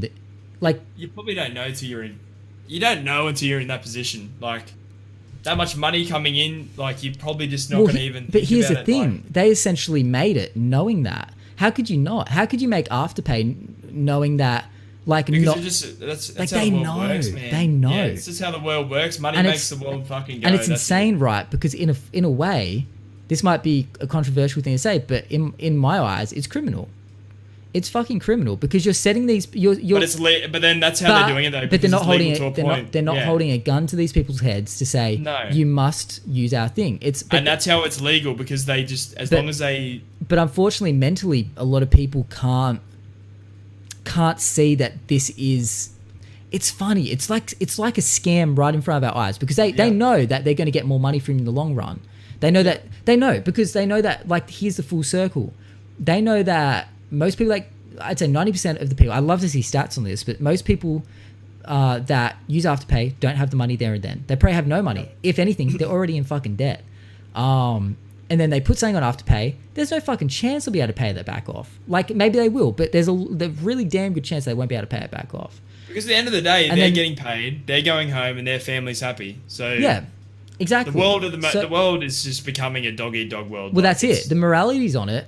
It's like, to be successful, do you need to walk all over people? Is there ways to be rich now without climbing over people? Is it to be successful? You know what I mean? We're seeing it even on Twitch. It's like, without networking and essentially working with bigger streamers, people are saying it's almost impossible now for streamers to grow. Yeah. And it's the same with money. It's like, well, without essentially, and it's not. It's like, it depends on how you go about it, but like, business is cold, like, you know what I mean? And like, I think we were talking about it last week, that the rich don't want the people that don't have money to come up to their level. Out of balance. Yeah, exactly. The whole world's out of balance. There's always going to be rich and poor. There's always going to be. Why would they want you to come take more of their money and make it more? And it's the same as Twitch, how you said, like, networking. Yeah. But then some people won't want you networking with them because then you're going to come up to their level. No, they don't. I think a lot of people that are higher up, they're there, they're happy, they've worked for it. Why would they want you coming in and making it the audience thinner. 100%. Yeah. It's As crazy. much as some people are like, oh yes, I love sharing with the community. Like I love making small streamers grow, and you're like, fuck off. You do not. Yeah, Then if he grows and then your viewer number goes down, you're like, oh, maybe I shouldn't have hosted him. And then it's just like, come on, bro. Like, yeah, it's the world is very much built around hierarchies and pyramids. And then it becomes, and I'm finding even just looking into a lot of things, it comes down to like where do your morals lie? It's like it's a real balancing act. Where do your morals lie on how moral do you want to be? And then how much do you want to grow? In a way, it's crazy. I think these days it's all yourself. Like as long as you're happy and your family's happy and the people around you are happy, your brain probably. I think these days you don't care about the outside. Do you reckon there's ways to grow on Twitch these days without networking? Yeah, I think the only way now is YouTube. I think. You reckon YouTube? I think like I was thinking that like today I was even saying to one of my mods like whenever I'm not busy. At the moment, I don't even go to Twitch to watch something. I go straight to YouTube and watch someone's stream highlights because I'm getting a whole week's worth of their best content in 10 minutes. I don't have to go and watch their stream and they might not be doing anything. Well, and it's like... I think, I don't know if I've said this on the podcast before. I think a lot of Twitch, and this might, a few people might not like this. I see a lot of Twitch as throwaway content. It's throwaway content. The content it's not saying you go back and watch after the fact, right? It depends on the player, like on the streamer. Exactly. A lot of it is disposable content. You can sit there sometimes for hours, and that streamer will just not even really interact. They'll just sit there, and they might even be playing well, and you're sitting there in hopes that something good will happen. Whereas something like, and saying it's disposable content or throwaway content isn't a stab or an attack, but really, you can waste a lot of hours watching someone, and then you kind of come away from it going, what did I get out of that? Yeah, and that's where like you gotta be thankful for those people. Yeah, like you know what I mean, those guys that are there and they sit there. No, 100%. On say a Saturday night, and they're like sitting there for 6 or 7 hours watching you, and you're just like, you could be out doing anything. Yeah, and you're fucking sitting in my chat watching me be an absolute beep boop for fucking 6 hours. That's the difference, though. I think for people that give their community the time of day and keep the chat interaction up, and also like I understand the people that play at a good, like a higher level of gameplay as well, because a lot of people tune in to see, to get tips and to aspire to be like that. So not all of it is, but I'm saying there's a lot of disposable content on Twitch. A lot of people that just sit there, they don't do a lot. Whereas it's more as in contrast to something like YouTube, where that stuff is pretty much a lot of YouTube, not all of it, but a lot of YouTube is thought out content. It's not disposable. It's meant to sit on the internet for a long time to come. It's not meant to be watched and then thrown away after. A lot of people don't even save their VODs because that's what it is. It's disposable. It's meant to be watched in the moment. But YouTube is very much like you go there, you click on something that has a title, probably clickbaity, but you get the gist of what you're about to watch. You sit there for 10 or so minutes and you watch it and it gets the point across and you go, I feel enlightened, hopefully. That was good. And you move on to the next thing. And that video then sits on the internet to be watched by hopefully more and more people. Yeah. And, God, I had a point of why I brought it up. I think you're just guaranteed content on YouTube. You're guaranteed. Oh, so yeah, like because with me, you said, I watch a streamer's highlights. So say I watch Doc's highlights, I'm guaranteed to get his whole week of best moments in that video. Where if I go watch the Doc on one day and he might be not playing very well, or he might not be in the mood to stream, like you said, it's just like him sitting there not interacting. Yeah. Where if I go to YouTube, I'm guaranteed that there's content on there. Like, see, so that's the thing, right? Because this is why I mention it, because you said that. So you think like making highlights, because I wanted to get in actually talking about you making your highlights for YouTube, because I'm actually really interested about that. You're up to like, I think you're releasing your 30th one tonight, which is fucking hype. And I watched a couple of your other ones, and they are fucking hype. But I wanted to bring it up as well because I heard a very conflicting like argument to, I guess, you saying that it's a good way to grow. Because someone the other day wrote a tweet. It was another streamer. And they said that they really don't know if it's worth them doing YouTube alongside Twitch anymore. They feel like there's no worth in it. Not like it's a lot of effort because it is a lot of work, you know.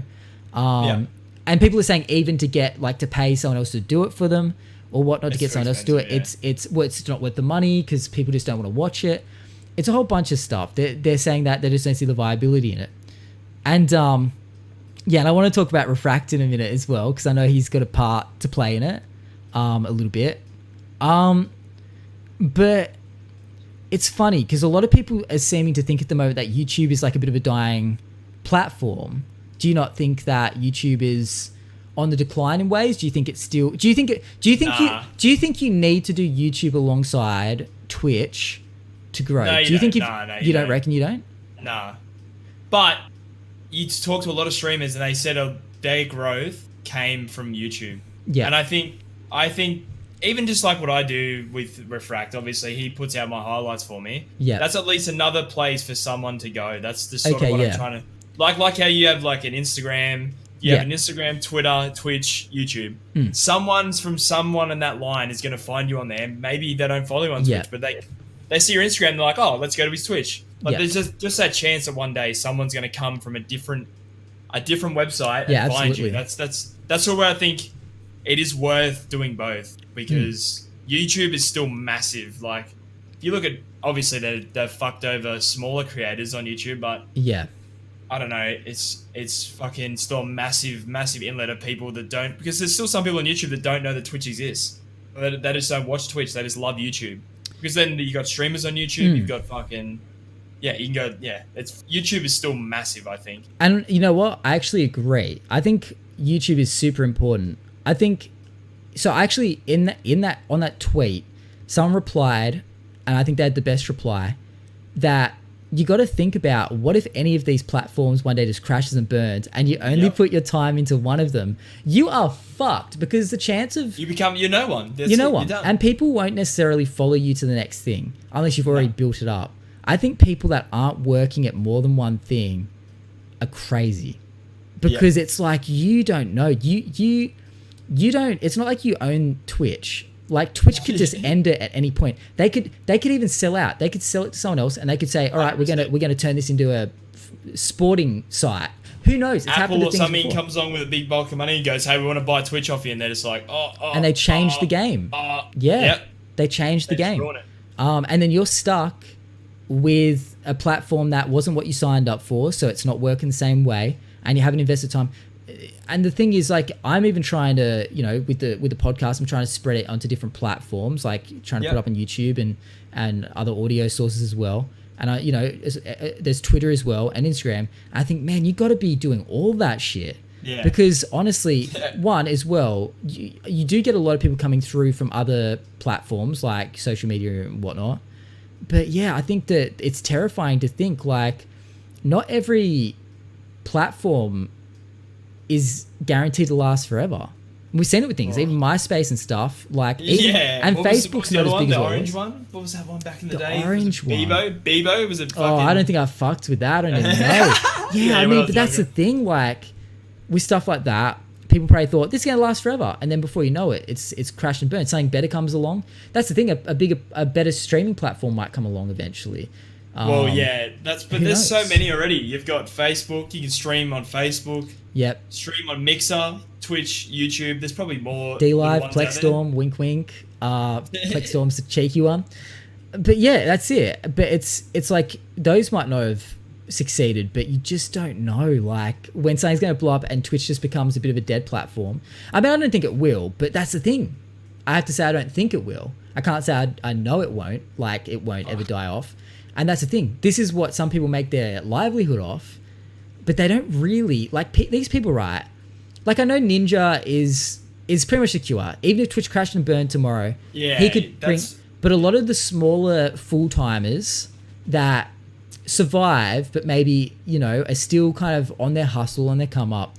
If it crashed and burned, some people will follow them over to certain places, but goddamn, you're not going to not everyone's going to follow you over. I'm actually working at getting someone on the podcast soon who's they went over to Mixer for the last like almost I think half a year from Twitch, and then and they've just come back the other day to Twitch after spending like half a year building up their presence on Mixer. So I'm super curious to see like why they change over to Mixer, like, and then I've always wondered what it's like. Yeah, to really hear like what Mixer's like, and why at the end of the day they did decide to come back to Twitch. Well, they've got the hype zone. Have you seen that on Mixer? No. It's the hype zone. Yeah, so say they've got a hype zone for Apex. They're somehow their streaming thing. It's a channel where someone can sit in there and watch. And it goes to every streamer on Mixer that's in a top 10 situation in that game. So it's always in a top 10 situation. So say I'm in top 10 on Apex. Really? Yeah. So then it brings over all these people into your chat that like come through. That's probably the best thing I've seen about Mixer. That's like, pretty fucking good. Yeah. So it'll come up in like your chat. It'll be like, Hype Zone has entered your stream. And then it'll be all these random people that have been watching Hype Zone. Like, hey, you better clutch it. And then they're like, imagine how many followers, like if you're always on Hype Zone. That's you know what, that fucking right there is innovation that Twitch just doesn't do, because that has potential to blow up a smaller streamer. 100%. I had no idea that was a thing. 200, say there's only 200 people watching, they all come in and you hit this nutty shot and win the game. They're just like, that's follow. That could blow you up. Why the fuck? Like that is so genius. Yeah. Because that's the first time I saw it, it was fucking insane. Like, there's just so many people in there just like, oh, you better win this or we won't follow. And instantly the streamer's like, like freaking out. Just Why do you think Twitch hasn't... probably can't do it now. Probably, like, I think they're probably trying to make it, but... You reckon they're kind of like trademarking or copywriting and Mixer could just be like, all right, time to go to court, motherfuckers. You've made copy of stuff. Like, they couldn't just change it up a little bit enough to... Man, yeah, because that's a great idea. That's clever. That's what Twitch needs a bit more of. They need something that can get those smaller people to the top, just to give them a shot, and for skill as well. Not just like Leach just said, Twitch is the big one. So Twitch is the big dog, so it doesn't have to. That is true. That is Twitch. But complacency, Twitch is comfortable, so they don't have to. Yeah. But being comfortable can be your biggest mistake. That's the thing, and they are. They're not really innovating because they feel comfortable. Yeah, they're at the top, so they're just like, catch us if you can, mate. Like, fuck. Yeah, I mean, that seems to be a lot of the time with a lot of things, the downfall. When they get too when anyone gets too 100%. Comfortable. Any company that gets comfortable, it ends up fucking them over, 100%. It does it to games as well. Look at PUBG. PUBG got that's right. They didn't update anything. PUBG just like kept their game the way it was, and then came through Fortnite and all that shit. I think we talked about last week. Everything came through, and then now PUBG is like, it's like okay. Pub who? Now we're just an Asian game. I think only Asian countries play that game. Still, I think. Yeah. Well, it's funny actually. Yeah, because there's a streamer called Taiwan Andy, and he's in Taiwan. He's actually American, but he does IRL streams. But yeah, he was playing PUBG. And I'm thinking, like, he was playing it the other day, and I thought, like, and I think it was at an internet cafe or something. But I thought, that's weird. I wonder why he's not playing, like, Apex or something. He's playing, like, good old PUBG. And it seems like, maybe that is, I guess, more popular over there. Yeah. What do you think that is? Bluehole, right? Bluehole makes that game? And they're... Yeah, I call Blue Balls Entertainment. Like but they're somewhere in Asia, right? They're in... Yeah, it's Korea. Korean, yeah. So maybe that's more... Why I think that is like that style of gameplay. Like that suits them better. Yeah. But even then, like on Apex now, I'm running into like there's a lot of Asians on our servers, so like it's yeah, right. Well, I guess we're not that far away in the great scheme of things. Well, I'm still getting when I play PUBG on Southeast Asia, I'm still getting 120 ping. So that's pretty bad. Really? Oh fuck. Okay. Yeah, so well, then why do you think they are coming over to our servers, the OCE servers? No idea. We're probably easier to kill or some shit. They're all on another level over there, bro. Oh, really? Are they that much better? Oh, they're good. Yeah, they're good. Why do you reckon? Okay, why the fuck do you reckon that is? Why do you reckon, like geographically, like a region can just be like people say, Asians are just smarter in ways and they're better at games? Why the fuck is that's a question that I don't think anyone can answer. Yeah, like you watch them as soon as they like anything, sport, gaming, music. As soon as they're focused or good at one thing, I think that's all they focus on. Because I've had Japanese exchange students stay here.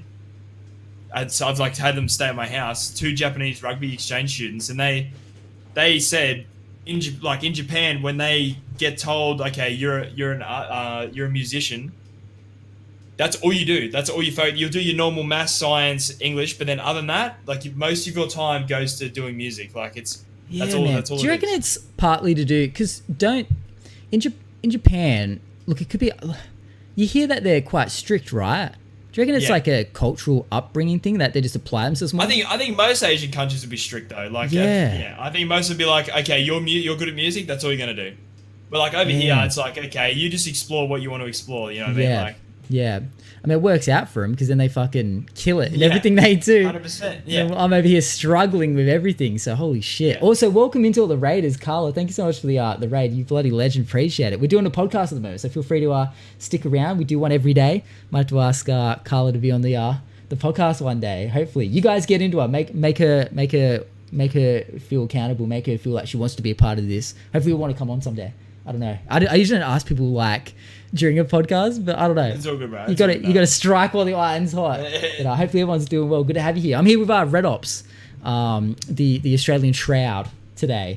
Make sure fuck off. Don't give me that code. Has anyone called you that? Nah, no way. Don't give me that code. Really? No way. Wait, you wouldn't want to be known as the Australian Shroud? No way. He's on another level, bro. He's insane. Did we talk about that last week?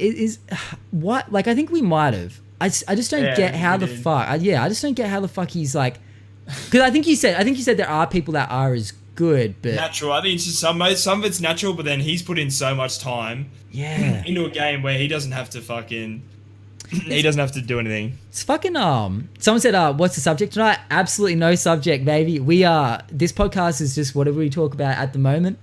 And we'll get some questions or something if you want later. Yeah, feel free if anyone actually we have a Discord as well. If anyone of the mods want to throw the Discord link in the chat, and you guys can definitely put a question in the Discord. We have a thing for RedOpz questions in the podcast section. Actually, I'm gonna put the Discord link in there, but I don't know if it's the right one. You guys can yell at me if it's wrong. All right, there we go. If that's right. But yeah, dude, I don't know. He almost fucked it up as well. Yeah, he could have died. I don't know if you heard the accident. He could have died. Well, he wasn't wearing a helmet. So he was going 45 miles, I think, 40 to 45 miles an hour. What's that? What's that in kilometers? Is it more? It's more, I think. More, yeah, I believe, yeah. Yeah, it's more. Yeah, so it's like yeah. 60, 70 k's an hour, it was maybe. Just crazy. And he wasn't without wearing a helmet on, and he flew over the handlebars, and he reckons he flew like 20 feet and bounced off his left arm. Okay, yeah, so here's the thing. So we're talking about Shroud. If anyone that doesn't know, Shroud, the probably top at the moment first-person shooter streamer, I would say. Bit of a god.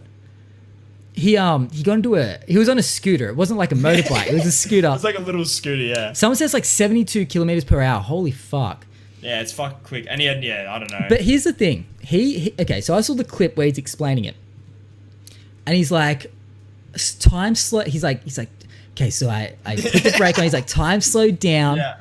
And I flew over the handlebars. And he's like, midair. I tweaked my body because I knew I had to protect my mouse arm because obviously mouse arms are aim. He's like, but you don't need to move this one too much for the keys. So he's like, so I maneuvered, so I landed on my left shoulder. God, I don't want to be that piece of shit. Bro, I just called bullshit on it, dude. I fucking called bullshit. I don't know, man. Imagine how much airtime he had, bro. But like, it happened so quick. Do you reckon that's a thing? Do you reckon you fucking like... I know I get adrenaline, I get all that shit, but do you reckon you can fucking just maneuver your body like to go... like you're literally in this moment where it's like, holy shit, I could die, but you're kind of going, I need to maneuver my body to save my mouse arm because that's where I make my money. Like, do you have that freedom to slow down time? It sounds like he got lucky. Refract saying he's done it. That's like saying the human reaction with car accidents. That's always said that's why drivers survive so much in car accidents, because when a driver's getting into a car accident, you always turn the car, if you have the chance, away from you. So you're always away from danger. Okay. So that's another thing. You're always like that slowing down of time. Like, have you ever... I don't know if you've almost been in a car accident where you've just slowed down and everything's slowed down. I guess so. I mean... Look, I know for when like I've fallen off like skateboards and shit, like I know how to roll out of that shit. I land like, like I've got like a fucking shiner on my elbow because I came off my it was a live stream. You can find a clip of it. I've seen that video. And I'm like, wow, I was skating on the sidewalk. Yeah. I was live streaming it, and I was like, so on the seen that clip. selfie stick. And then I went onto the road and I started pushing, and it was so smooth. I'm like, this is so much better, dude. And I even said, I was like, this is so much better. And then these motherfuckers walked out in front of me on this pedestrian crossing because there was like bushes in the way and I couldn't see them. Just walked right in front. So I just swerved and I fucking flew, man. I was pushing as hard as I could as well. Like I was getting some speed. But yeah, I see where you're coming from. I could have just been lucky. It sounds a little bit. It sounds like he's like stylizing the story a little bit. You know what I mean? Like, I don't know. It's one of those things. I know you can to some degree. Your body naturally will kind of probably go the way that will hurt the least. Yeah. That's just natural animalistic instincts. But to go so in the moment to be like, I have to get away from it sounds like he possibly it's I don't know, to be like my mouse arm, but then hey, it is what he does. So I mean, maybe he does like wrap that shit up daily in bubble wrap, and he's like goes out and he's walking around like this in bubble wrap to keep it safe. He's like insurance. My baby, yeah, he got insurance just for that one arm. He's like, I can't lose it. I mean, that's like porn stars, man. Porn stars insure their dicks. Have you heard of that? Really? Not even kidding you, bro. It's a real thing. Porn stars insure their dicks. I read it on. It's like an article. 100%. It's a real thing. Porn stars will insure their dicks. Okay, multiple questions. All right. What the fuck could happen to their dick? Like, I don't know, man. Well, I had a mate that snapped his dick. Wait, you can act. Okay, this. Yeah, I'm 32. I should know. I probably might have a. No, I probably can't. I can't show it. I can probably send it to you. I've got a phone. I've got a photo. But I've got a mate that took a chick home. We're on a footy tour. He took a chick home, and she must have been on top, and she pulled out too far and went to smack back on it, and it just snapped. Like it wasn't snapped, but it was crooked. So like the blood, the vessels and the muscles snap. So if they snap, no way. Yeah, so you have to get it cut. So the surgery was that to slice up it and straighten it all back out. 100%. Oh, fuck, dude. Really?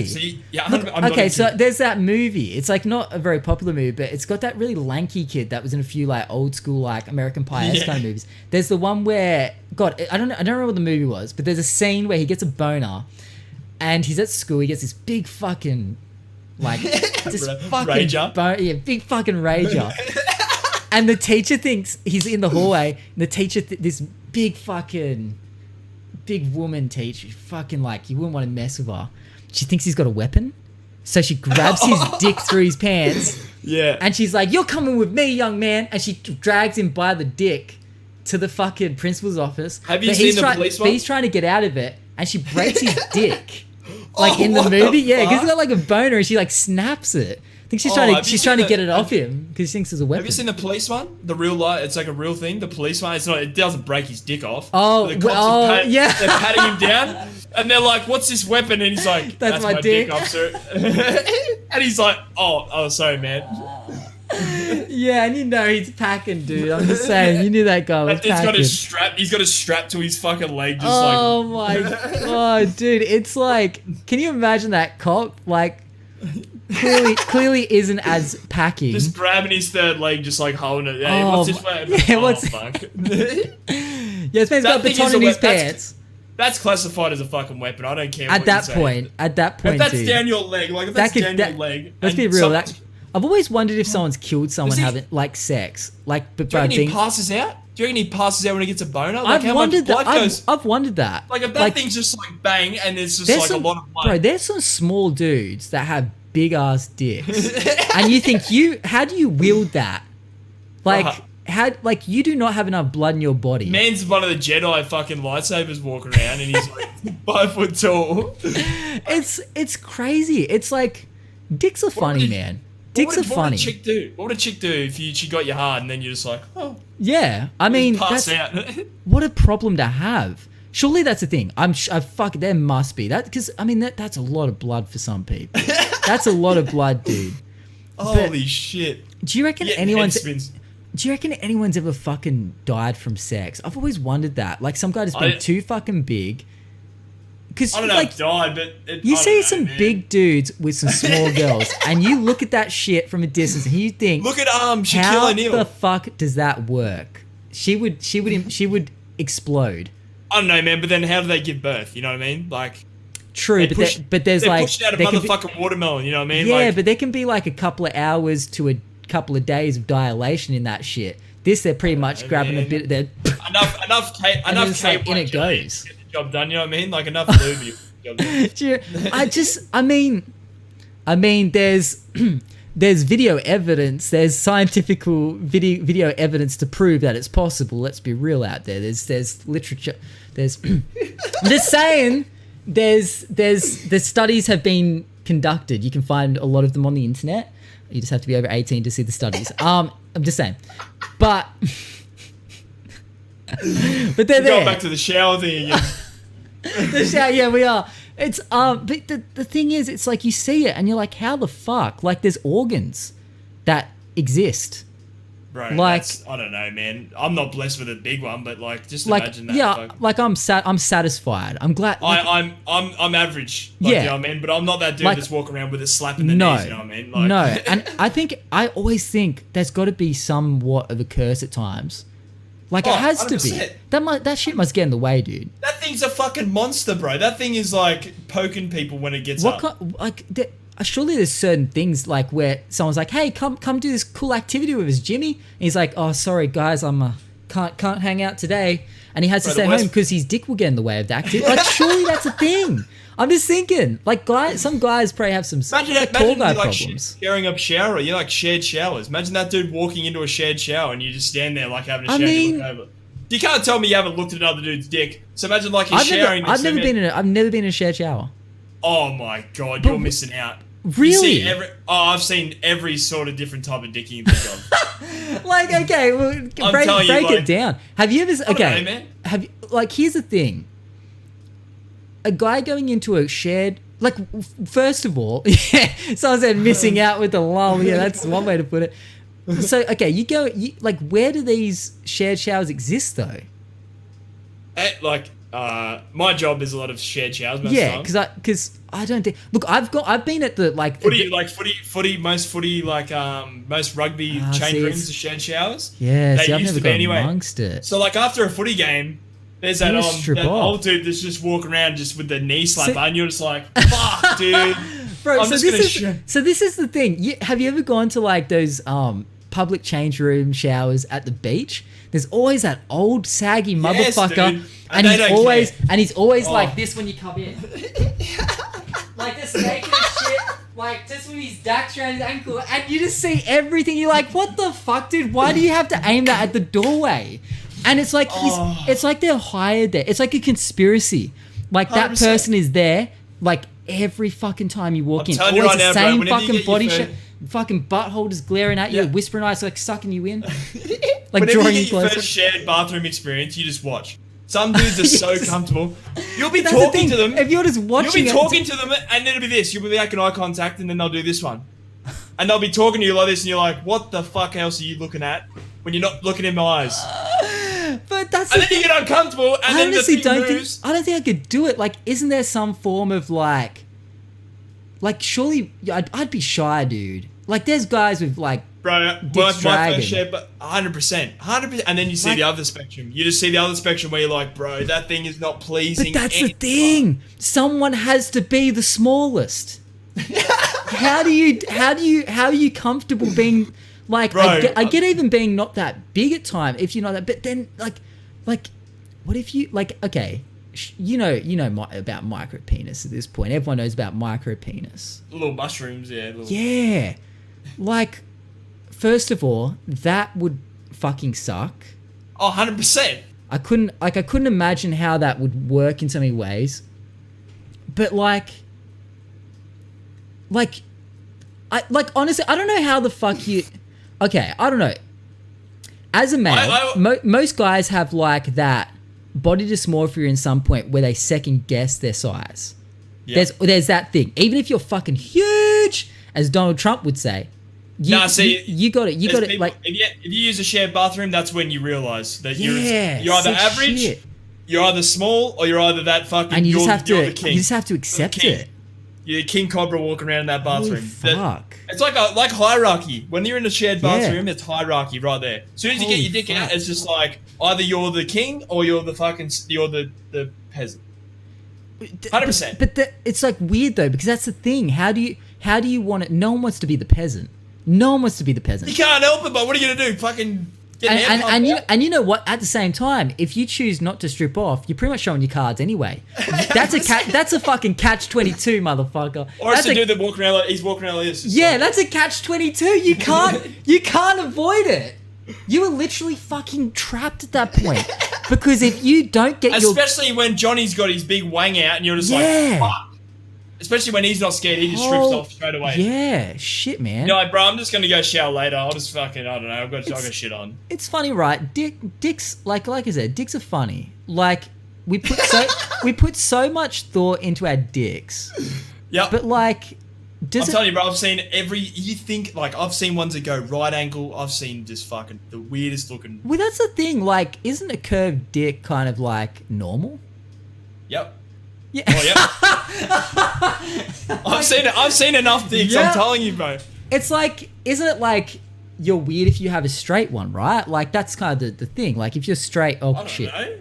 Because isn't it like naturally? That could be a business idea, bro. We get little dick levels. We find out. Like actual dick rulers? Your builder's got a leveler, and then you put it on your Yeah, like a spirit level. and then it tells you if it's level. Yeah. Yeah, there's got to be something like that. There's got to be some sort of like dick measuring comparison tool. And then there's like a curve. Like there's a curve, like I don't know, start Yeah, like yeah, right you angle. can really and then, like. It's like a protractor for your dick. yeah, Yeah. 100%. Like, you know, at school you get those little sets of like protractors. and little- Please don't little go and grab a ruler protractor things. from your pencil Yeah, case. just you stab it in, you just do these ones your across partner it. just- walks in, you've got a protractor like, hey babe, I'm about 65. Good old booker. You got the whiteboard up. You got your studies that your E equals Yeah, MC man. squared. Yeah, man. But people really like. I know growing up, I was like terrified. Like Yeah, I was too. But then I got thrown the deep end. Once you get thrown the deep end, I think you're just sharing next to everyone, you're just like, okay, this is I think normal. the two deep ends would be either showering with a whole bunch of other guys, Yeah. or it would be just losing your virginity at that point, because Yeah. you just I that's remember that. I was scared as fuck. fight or flight. Yeah, same as fuck. I mean, because you build it up. You're like, what if at that point it's like, well, I haven't shown my dick yet. It's well. Did you I know- mean, did I you mean, know I your- had shown my dick, but that's so bad.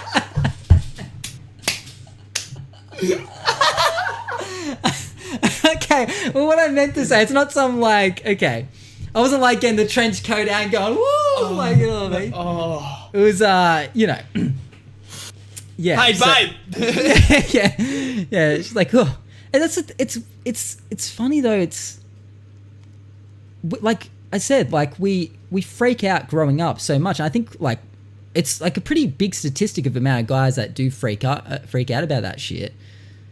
And it's like, I think it depends on the situation. why Like, why the fuck do you think like we make it into a thing? because it's your alpha dog. It's like where you stand on the list of Why does the where you size of your dick make you alpha? I don't know, bro. Because that's how. Why doesn't some the reason- size of our brains make us alpha? I don't know. Why as humans are we so primitive? You know what I mean? It's I don't know, like, dude. it's funny. Like, I mean, because I saw a post on Twitter the other day, and it was some girl who. But it's not the size of the wave; it's the motion of the ocean. That's always the same. Well, that's what they say, but That's how then- you get the job done. You know what I mean? But then bring full circle, bro. There's some micro-esque penises that you just like go, how do you get any jobs done? But their dirty talk might be on point. You know what I mean? Their dirty talk might be just doing the job. You know what I mean? Or they got the jazz hands. You know what I mean? Like the jazz hands, and it's like, hey, baby. I mean, surely, like, oh god, I just think, to a degree, yes, but even for the guy, like, there's just not enough there. Like, I always wonder. I feel like it'd be hard, but you know what? Okay, here's my thought on this. Whenever I bring up micro penis, probably sounds like I bring it up a lot. It's very rare, but obviously it's on topic. bringing up micro penis. But my thought is, what if someone in the chat has a micro penis? And I'm like, and I don't want to be like, bro, you seen that weird ass fucking little, you know what I mean? And someone's like, oh, because that's the thing. People like are sensitive as fuck. And it's like, and it's like fair enough. And so, and that was an example. That wasn't it. That wasn't me saying that. That was, for example. But you know what I mean? It's like, like I always worry that I'm gonna say like, like okay, so I'm always worried I'm gonna bring it up like with like I'm gonna say to someone that has a micro penis, like, hey, have you seen those micro penises? And they're gonna be like, oh yeah, like, you know what I mean? Oh, like, yeah. Oh. But you know the funny thing is, it seems to affect more fat guys than anything, because it's like a lot of fat stores around that area. Yeah. Yeah. Yeah. It's like, it's funny because I think they don't always realize that if they lost a lot of weight, there'd probably be a lot more than they realize.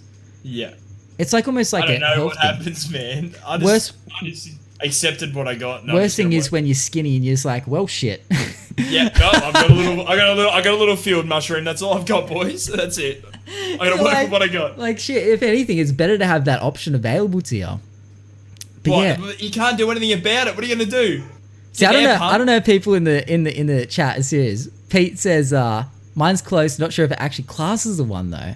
I mean, there's no way he's serious. No way. I think that's the thing though. Okay, so I saw this video a long time ago, and it was literally don't ask me where I found this video, but it was like the search for the smallest penis.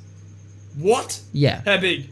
How big was it? Oh, they were like non-existent, dude. They were like literally almost innies. They were like a button.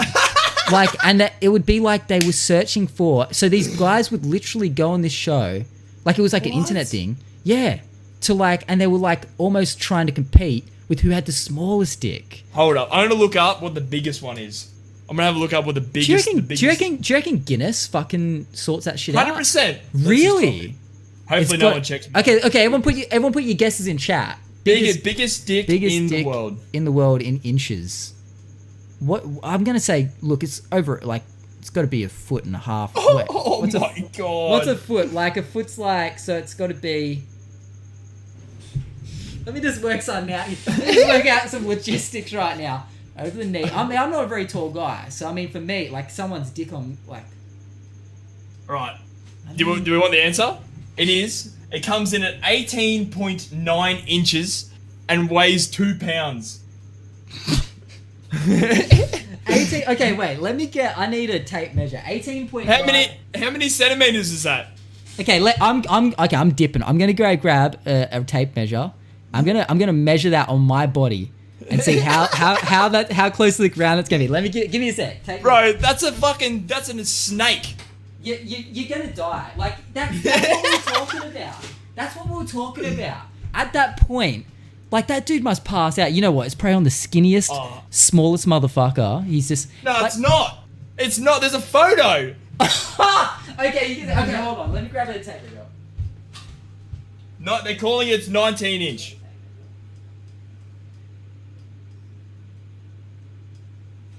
He added that his penis was way too large for him to kneel in church and pray. It was too large for him to kneel in church.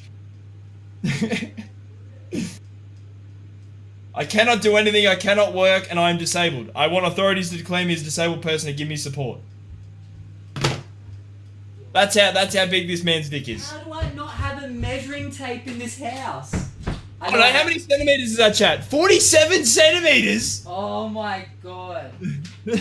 I need 40. I don't know. desperately need a measuring. Wait, my foot's 30. Okay. My foot's 30. That's the thing. So my foot's 30, man. and then half that. My foot's 30. So then add half. Fucking science. I can't find a tape measure. I had 47. I mean, like, I'm thinking like a ruler's length for me. There's a fan up there. I might hit my head. A ruler's length for me, dude, would be like at least, like, it'd be like down, like, oh yeah, my church kneeling praying days would be over. Over. Oh, it says there that he can no longer kneel because he just can't kneel. It'd just get in the way. I mean, it's crazy. Like, at that point, is it like a disability? Well, that's what he said. He said, I want the government to make it a disability because I can't do anything. Like he gets like benefits. I know there's a video. Multiple benefits. There's a video. Hold on. Do you reckon? I think that would at that point probably not even I'm gonna mute the video so we don't get banned. Just in case. Oh shit! Yeah. Like at that point, surely it would It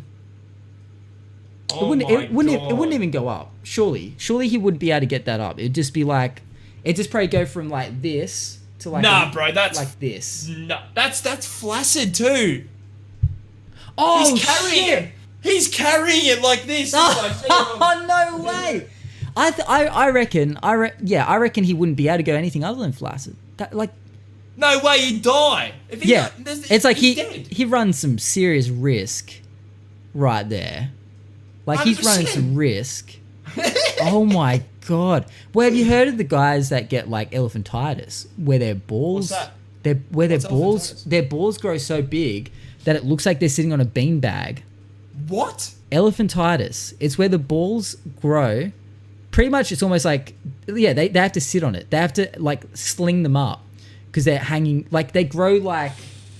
It's what a thing. The fuck? There's documentaries I'm pretty sure on YouTube about it, and a lot of time it's in like third world countries though, which is really weird. I guess because when they first see the signs of it, maybe Google it and you'll see. Fuck. But when it's like at the first signs of it, I guess in a first world country, people probably get sorted out, probably remove the testicle, but it's like, Dowshin just said elephantitis is any part of the body. Oh shit, I just took it to the dirtiest part. Okay, there you go. That makes sense. But yeah, so okay, well, elephantitis of the testicles. Yeah, and it's like, oh my god. Yeah, they just keep growing. So but they can't remove it. It's like they always get to the point where it's like they're so big it's more of a risk to remove them. And it's it's like I couldn't even imagine it. It's like carrying that around. It'd be insane. You can't. I'd be very curious though. The one thing it's not going to sound terrible. Jesus, I don't know if it changes like how much they produce. But I'm just saying, dude. Like they just become a fucking dairy farm worth of semen. Can you imagine like going to the sperm bank? Come out a millionaire, bro. You'd fill cups on cups on cups. You know. I don't know if that. I just don't think that's how it works. So I think it's more like the flesh or something. I actually think that it would be a massive disadvantage. Like his life's ruined. 100%. Like the guy has to like every day he goes out, he has to like wrap it up, sling it up. No, so someone in that video is carrying it for him. Oh really? So it's too heavy. At that, like you gotta wonder like how you got the role of the ball carrier. I'm being real, dude. I'm being fucking real. Dude, it's almost it's like surprising that the guy with the giant dick doesn't have like a dick handler. It's like a guy.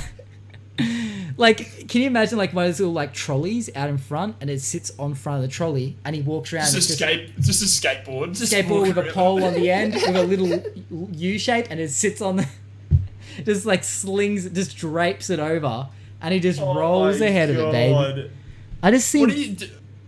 What do you do with that?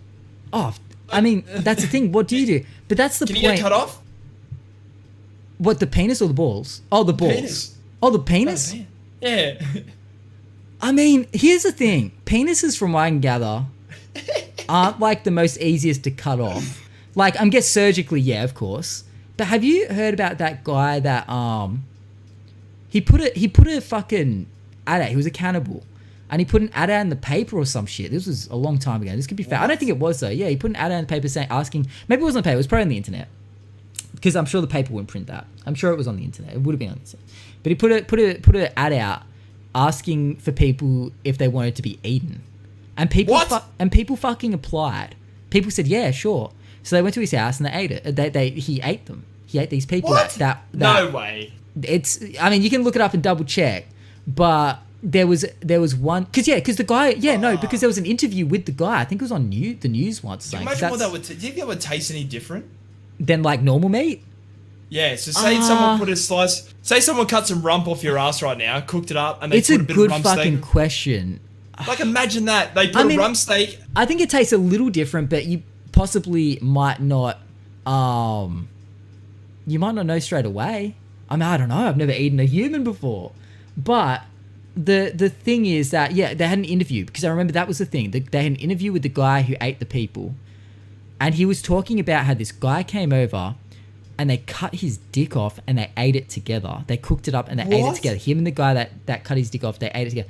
But he was trying. But he was just a bunning snag that is fucking cooked. Pretty up. much get some bit of grilled onion and some cheese. Fuck yeah, get some Wonder White bread and you're good to go. But yeah, they said they were cutting through it and they said it was super hard to cut. All the tendons and the muscles and all that stuff. And they said they took a lot of effort to cut it off.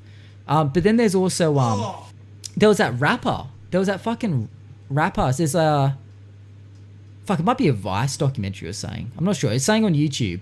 But there was a rapper who had like an emotional breakdown. He cut his dick off. What? He cut his dick off in an emotional breakdown. So now he has to live his life without a dick. It's like... You just become like a Ken doll where you're a flat spot, or...? Well, that's it. Like, I think about how that would even work. Like, I mean, one, goodbye sex. Two, you got a flat spot. Yeah, I mean, it's like... How do they just stitch it up? Well, yeah, it's like, how do they patch that up? So, like...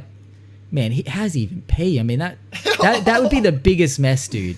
Every day, like out of a bag. Can you imagine how much fucking regret you'd have after you like kind of your brain sobers up a little bit, and you're like, I cut my dick off. I fucking cut my like. Can you imagine? Like you just become a scissor king, really. You're the sharpest scissors in all of it's just all of bloody Cali or something. Like that's all he can do. Like, what do you do there? I mean, I don't know. It's like, where do you go from that? I mean, the world is so driven by sex. Like, the world is, like, sex sells. 100%. And we're all very driven by it. It's a great motivator for a lot of people. Money and sex. Sex, money, power. That's what they say. But sex is a big motivator. Can you imagine losing that part of you so that, like, it'd be the most frustrating thing? Because he would, I'd imagine... still get urges like any guy. No, but then he's lost his testosterone as well, so testosterone's gone. But did he cut the balls off? I don't know if he cut the balls. That's the thing. I don't know if he did. It's a good question. You can't leave the boys by themselves. Can you imagine if he left them just because? Imagine that would be the cruelest torture. Cutting a man's penis off, but now the image in my head is so much leaving worse. Just the balls, because you would have those urges. But you literally airbags down there now. You literally couldn't do anything about it. What are you going like? What you literally would not be able to do anything about it. What the? Like, how would you be other than sticking fingers up places? Because apparently that's the thing that works. I mean, that would have to be it. What? You know, they say like milking the prostate and shit. That's the thing. Like, I've never heard of that. Well, I think that's how they do it for even animals, perhaps, where they put the fingers up the butt.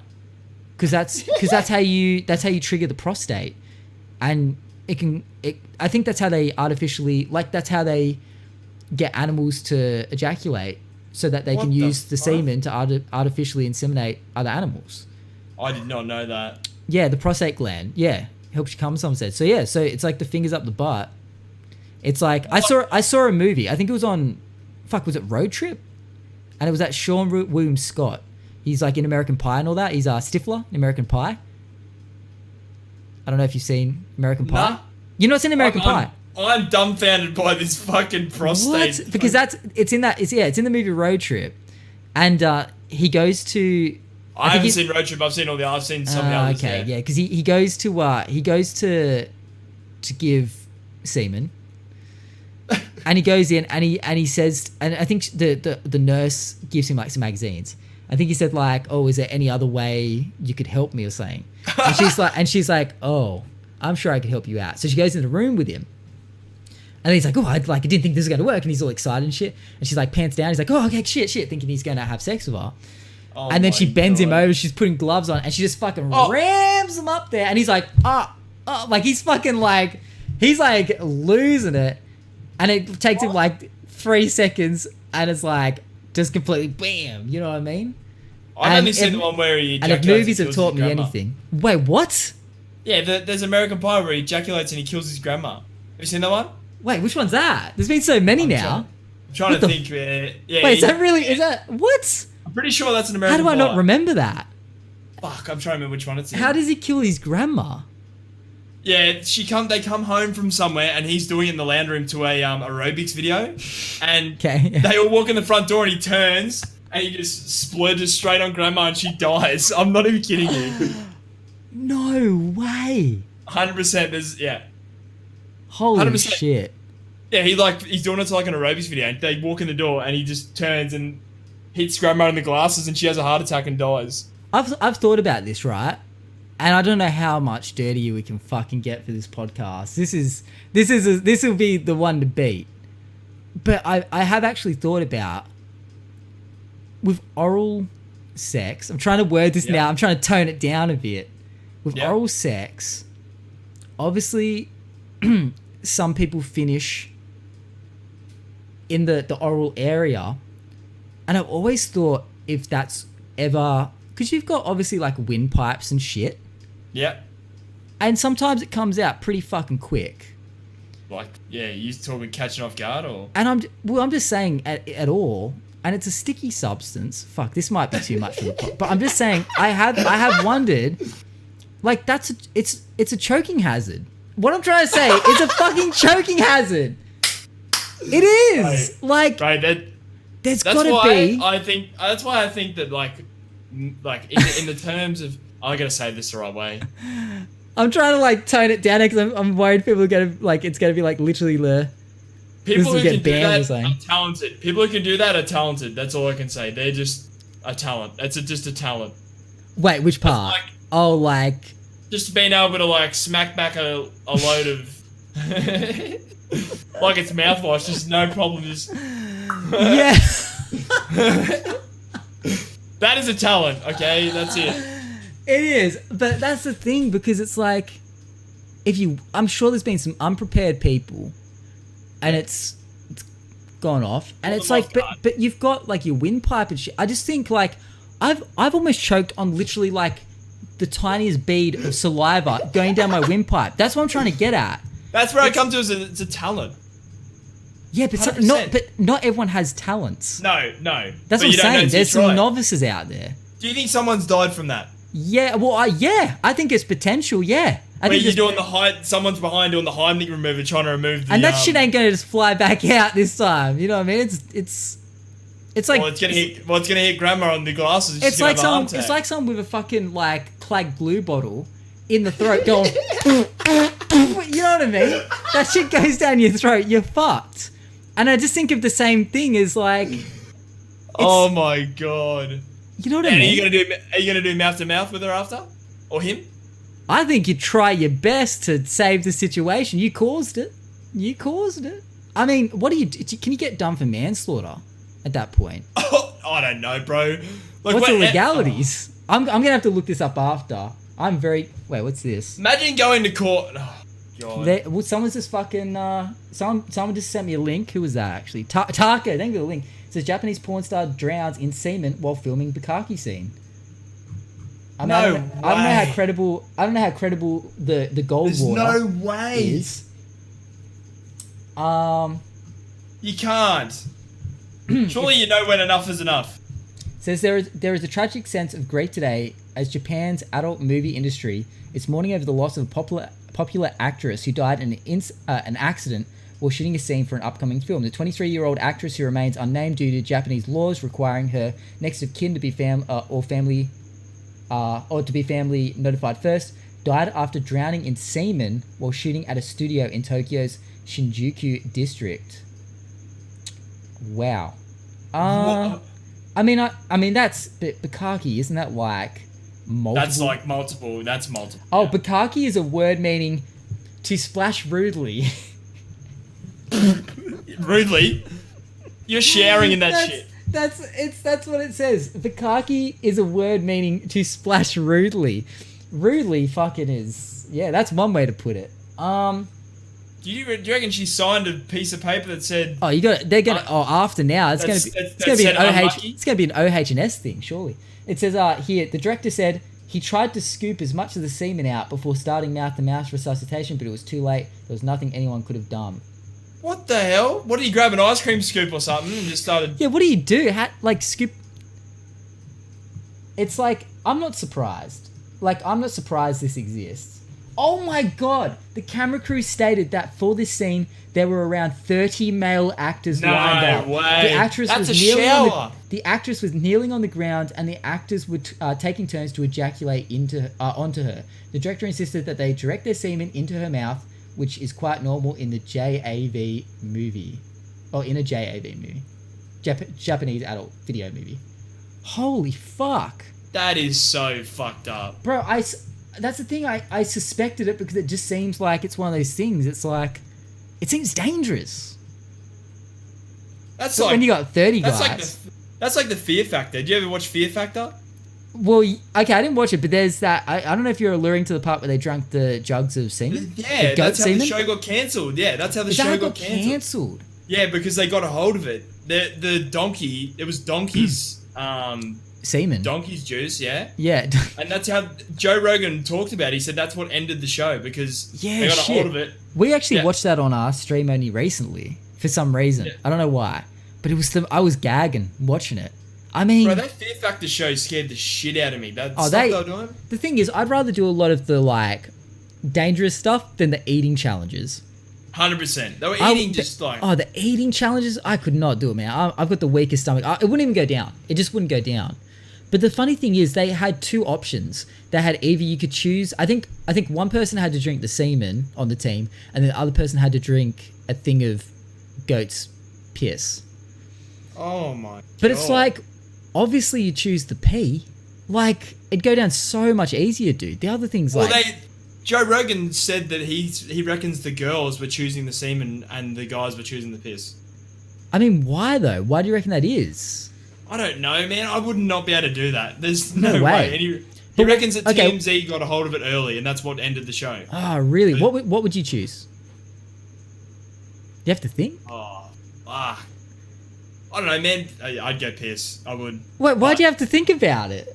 What's but- there to think but about? They're both going to taste disgusting. Yeah, but like, think about what would go down so much easier. Have you ever tasted any? Wait, I'll say again. You broke up a bit. The government's Have getting. have you tasted piss before?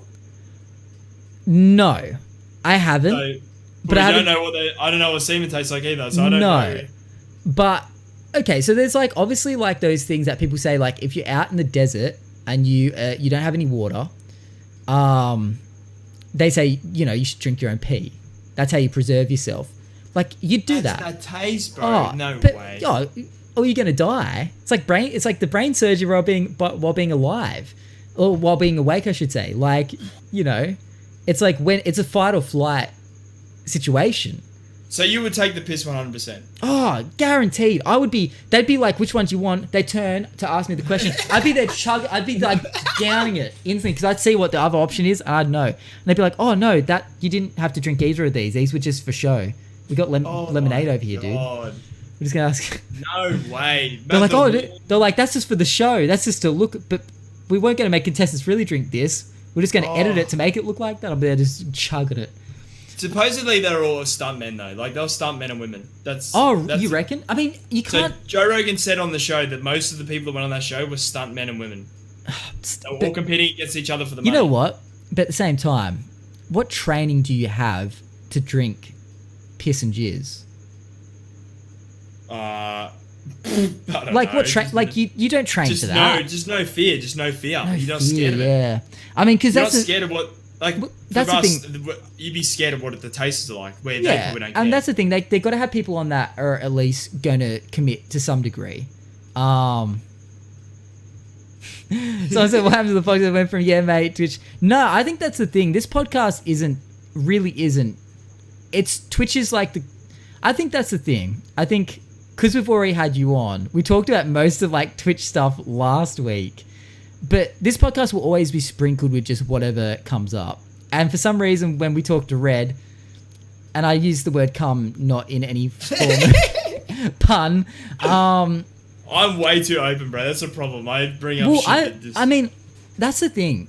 People always find sex talk interesting. That's the whole thing. Sex sells. People want 100%. People want to hear about. People want to know about. Like they. As much as people be like, "This is disgusting." Oh, people can't. In their own time, they'll listen to it. You fucking sickos listening to this now. You're like, The fact they'll be listening to me later like this, and you'll be listening to me talk about dicks, you'll love it.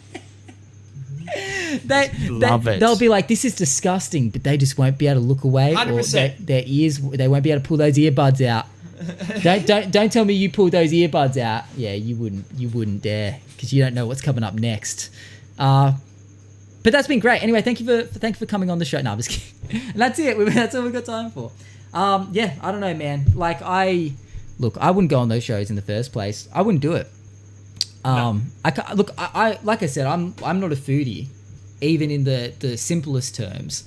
So when they start bringing out like, you know, like, hey, do you want to eat this like pig's brain or something? It's like, nah, can't do it. Nah, no way. That's, It's like and uncooked. just the stomach. Your stomach wouldn't be able to hold it. Like unless you train. Yeah. It's funny because I don't know if you probably didn't, but back in the day of Survivor, I don't know if they haven't done it in a long time, but they used to do like food eating challenges.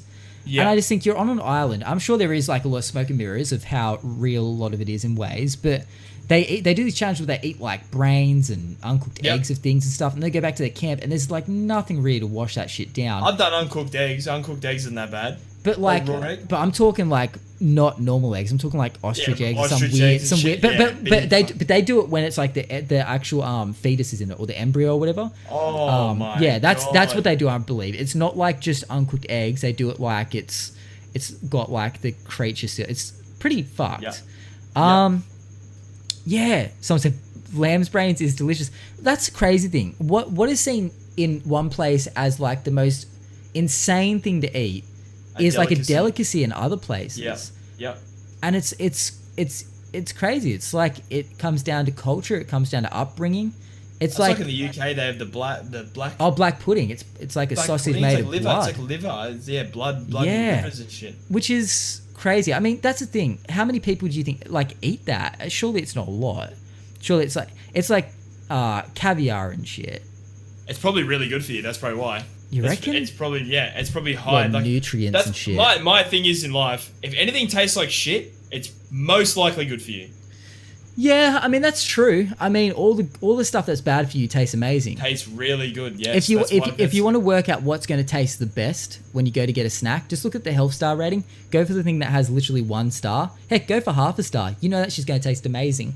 Yeah. But it'll kill you quick. I always go for the 1 star. I'm just saying. Yep.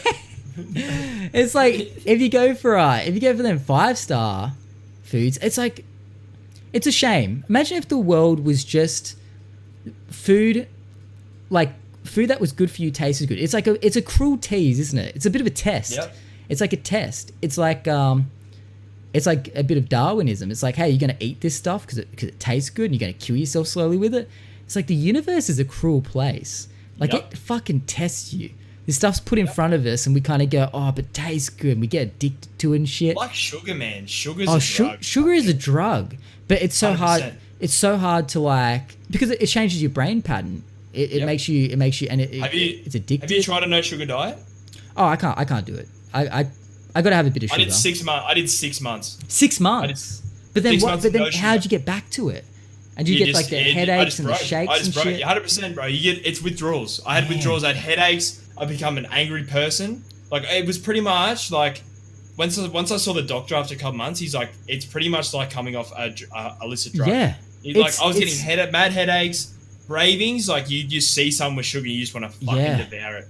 Yeah. And like I was an angry person. Like my missus hated me. Like she was just like, just eat a fucking Mars bar. Just eat some sugar. And I was like, nah. Isn't? Oh no, I was thinking Snickers. You can't have apples. Like even fruit. Oh yeah, like some natural fruit has the natural sugars. Yeah. It's insane that. I mean, that's the thing. It's in so much stuff. It's hard to escape it. It's like someone just said as well. Doesn't toothpaste have sugar? I would have. Well, no, it wouldn't. Surely, if your toothpaste has sugar in it, that's pretty bad because sugar rots your teeth. So if you're smearing sugar all over, so I don't think it'd be a toothpaste. Surely not. So they've got to have some sort of artificial sweetener of some sort in it. But yeah, sugar. It's one of those.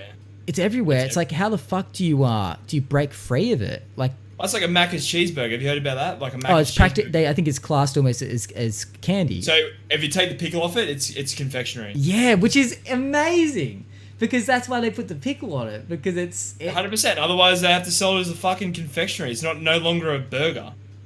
It's wild. It's like think about how that's a lot of sugar in a burger. That's a lot. Yeah. It's one of those things we don't think about the damage though until it's kind of done or it's starting. And I've noticed that with myself for a lot of things. It's like my eyes. I didn't wear sunglasses for most of my life. I was always at skate parks every weekend. I was out working an outside job. I was very active as well, just outside of that. And I never wore sunnies. I just hated the look of them. I don't know why. I always thought, I like the look of my eyes. Show them off. Show the world. Yeah. Now my eyes are permanently fucked. They've got like calluses on them. They're called I think they're called what are they called? Cataract? No, not cataract. They're called a pterygium. Wait, is that it? Pterygium. There's pterygium. Wait, fuck. Let me look. It's like PT something. Oh no, it's a pinguecula. I think pterygium is okay. So there's actually a guy on Married at First Sight had this. It's essentially where you get this kind of callousy growth on the white of your eye, but it slowly starts to grow and it actually grows across your actual eye. This layer, this white kind of yellowish layer just grows, and you have to get it removed. But it can come back very easily. What? If anyone's curious, it's PTERYGIUM, pterygium. So that's luckily not what I have, but what I have can turn into that. It's a pinguecula. And it's like a little callus on your eye, but it's caused by too much sun exposure. It's not cancerous, but it does cause my eye to get very red. That's why I wear these. That's why I wear these blue light, because blue light affects me a lot more than most people. Yeah. But it's stuff like that. You know, my dad at work would, because I worked for my dad out doing landscaping, and he'd always say, "Wear your sunglasses," and I'd be like, "Yeah, I'll put them on." I never would. And it's funny because you think you're invincible growing up. You're like, oh, no, I don't need that. You know, like nothing bad will come of this. Same with people that go out, you know, out sunscreen on in the sun and whatnot. And I still am, you know, I do that a lot of the time. But we all kind of, as humans, not all of us, but a lot of us still just kind of go, we're fine, won't happen to me. But the next minute, holy fuck. You know what I mean? It's, you know, it's like, and it's the same as, you know, like my upbringing, my mum would always say, brush your teeth. Brush your fucking teeth. But I would be like, yeah, I'll brush them. Wouldn't brush them. I wouldn't brush them for like a week or two at a time. I told Tay that the other day. Fuck. Yeah, I wouldn't brush my teeth. I just fucking, they'd be like sweaters on them. You know what I mean? Like little like fuzzy sweaters. Like when I was like probably like 14 or so. Holy shit. And now I brush them all the time. But because it's like, fuck, now I see the effects. And it's like, well, now I can brush them all I like. They've still got cavities and shit. And you still have to pay for all that stuff. But it's one of those things. It's the same with sugar. It's like we don't seem to see. We're like, oh yeah, like it's fine. Everyone eats sugar, all this shit. Yeah. But next minute, these people have got diabetes. They've got all these health issues. Surely it's got to be one of the biggest health risks, sugar, because of the percentage of how much we consume and how much is out there. It's just so much in any food you eat. It doesn't matter what you eat. Like I wonder if sugar came out today, and they did studies on the effects of how the brain handled it, there's a good chance that shit would be banned. Like, there's a good chance... 100%. It's like, do you ever think that there's going to be some sort of... Well, they tried to put a sugar tax in. They did? What happened with that? I just think it didn't pass because they knew, like, people aren't going to accept that. Yeah, fuck, they did try and do that. So if they put a sugar tax, it doesn't really matter anyway. They're going to be taxing every single bit of food. Yeah, I think they were going to put it on soft drinks and shit. I think it was only going to be on soft drinks and stuff. Yeah. Like, you're not going to be able to stop it. You go look at any bit of food in your fridge and look at the sugar content, it's 100% going to have sugar. And if it doesn't, there'll be something else that's classified as sugar or a chemical of sugar anyway. Yeah, it's a substitute. I mean, I wonder over the years, I mean, as they're trying to crack down on health risks and all that sort of stuff, I just wonder if it's ever going to get to the point where they crack down sugar. There's going to be riots. There's going to be people like making tunnels underground and passing barrels. I don't think they ever will. I don't think they ever will. That will never happen. Yeah, it's just not worth it at this point because I think it's one of those things. It's in the hands of the person himself to take care of himself, and And I even think about where I'm at, and I'm like, nah, I had a fucking pack of Oreos in one night. Like, just sat there and just ate, like, within, like, less than an hour prayer, just strew them back. Like, not even caring. And it's like, because I don't see, like, the outward effects of it as well. Like, I don't really see, like, I think it's easier when you see, like, an outward physical appearance change. But when you don't fucking see the change, you don't know what's going on inside. And it's one of those things until it's too late. I don't know, PSA from Red and Matt. Don't eat too much. Uncle Red and Uncle Matt, don't eat too much sugar. Yeah, naughty. Brush your teeth. Brush your fucking teeth. Yeah, I always tell people that now. Brush your teeth, wear your sunglasses. And that's the thing. It's like we have to use like our lessons that the mistakes we make growing up. You know, unfortunately, we have to deal with them. But then you kind of use that as like you should tell people around you, hey, you should wear your shit, or you should take care of yourself in this thing. And yeah, it's up to them where they want to listen. But you say, hey, do you want to turn out like this, and open your mouth and you got fucking teeth missing everywhere. Which I reckon I'm going to lose a tooth because I chipped one on popcorn recently, which like I fucking love popcorn, dude. But it's like you get one of those kernels and your tooth's gone. But it's like, that's the thing. If I'd taken care of my teeth growing up a bit more, then it probably would have been fine. But that's the thing.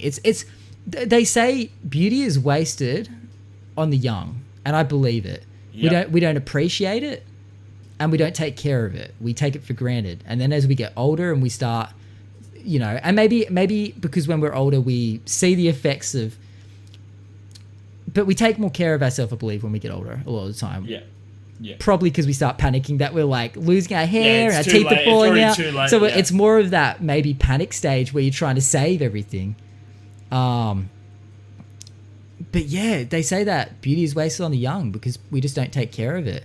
It's just it comes naturally in a way. And teeth are just I think teeth are one of the worst things to lose. Like, man, it can change your whole appearance. I'm gonna lose like one that's not gonna be so noticeable, but I hope that I can fucking get an option to like maybe just fill it in or cap it over or something. I'm not sure what the options are, but it's just in a bit. It's like on the outward appearance, no one would ever tell. And it's also because it's so expensive to get shit fixed. It's well, I didn't even realize. I saw someone recently had a donation goal on their chat, and it was $2,800, I believe, to get their 4 wisdom teeth removed. Almost $3,000 to get their 4 wisdom teeth taken out, and I'm just like, I have all my wisdom teeth need to be removed, and I'm like, I can't fucking afford that. No way. I always wonder with stuff like that if it's because of the work that's involved, which where it is, or if it's because it's a necessity. Yeah. You know what I mean? People need dental treatment, and they know you're at their mercy a lot of the time. You have to pay it if you want your teeth to survive.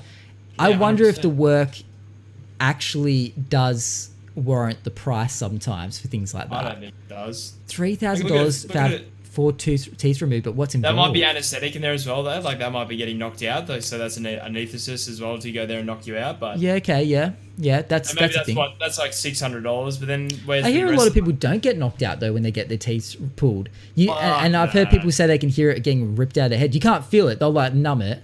Like they put the needle in the top of your palate and stuff. You're still gonna hear it. Exactly. You hear like and you're gonna feel the cracking of it breaking out of your jaw. Like, they're saying your wisdom teeth are connected down deep in your jaw. So it's fucked. I don't know. Fuck that noise. If I have to get mine pulled out, I'm getting fucking knocked out 100%. And you can't even put earbuds in to block it out because it's in your fucking head. Yeah.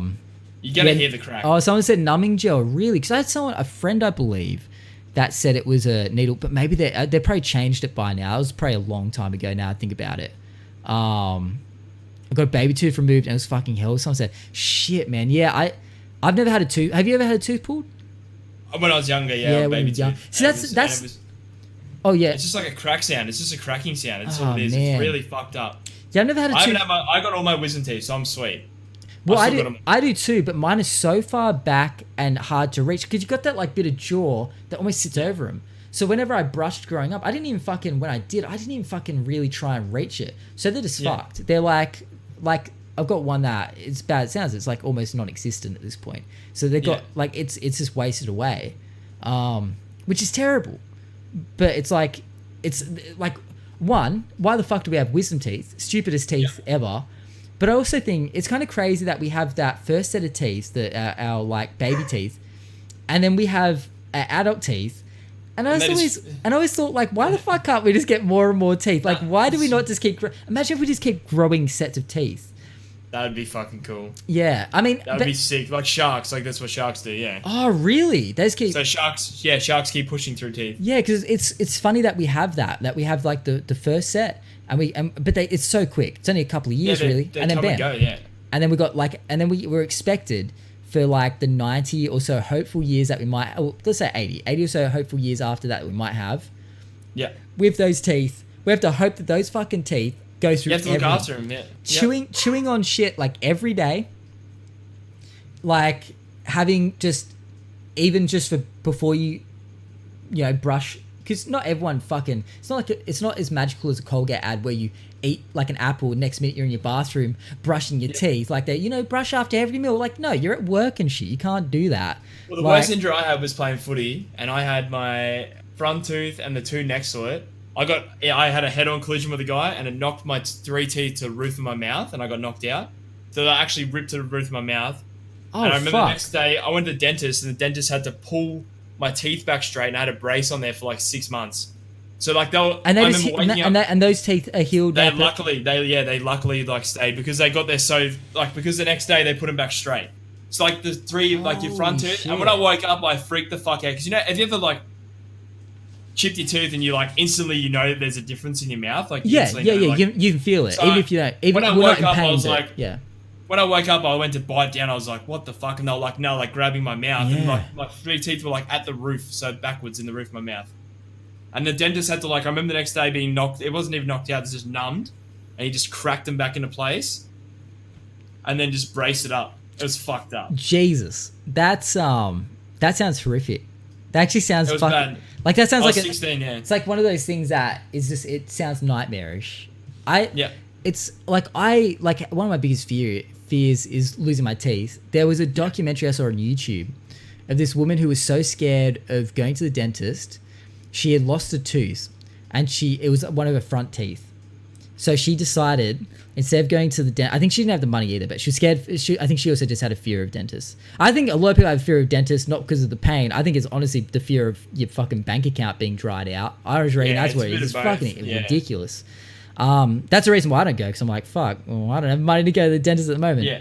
But she started super gluing the tooth back in to her fucking mouth. What? She got super glue. She fucking pushed it up there.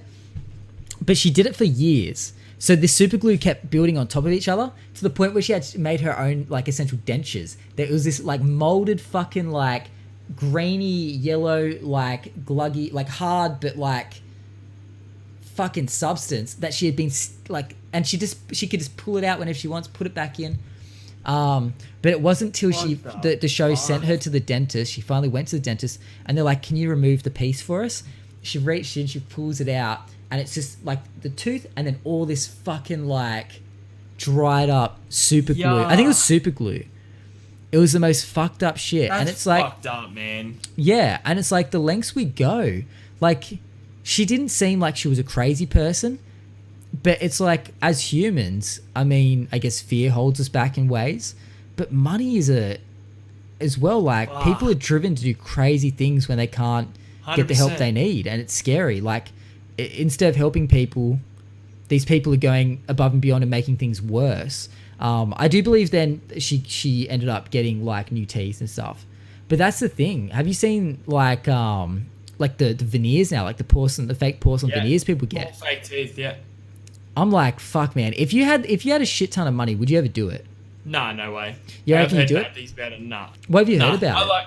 I like my teeth naturally. I just heard like they can like break easily, they move around and shit like that. Because in my mind, I'm like, yeah, but then don't you just throw another one in there? I mean, they're not cheap. I think they're like $2,000 per tooth or some bullshit like that. Yeah, but then I don't know what the surgery is for, but I think they grind your teeth down now to then cap with the veneers. Yeah, so. they grind them down. I think your teeth are like little sharp nubs, and then they use that to latch on. No. Can you imagine when you take all your fucking teeth, like say your teeth come out? When they fall out and you've got little fucking razor teeth? One of the creepiest things are like seeing like in horror things, people with like razory teeth. It's like the most. Can you imagine looking in the mirror before you get the other teeth put in? I don't know if you get a chance and just seeing yourself. You look like a fucking something out of a horror movie.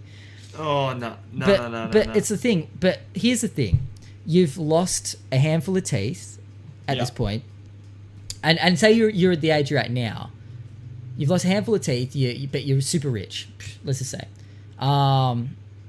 Would you consider it then? Like if it's like, because that's the thing. It's like people that perhaps, because even I'm like, if I did happen to one day have the money, and my teeth were kind of fucked, would I do it? I don't know if I could bring. Honestly, I don't know. I'm a bit of a bitch. I don't think I could bring myself to do it because I think I'd be too scared to like grind the fucking remaining teeth I have down to nothing to.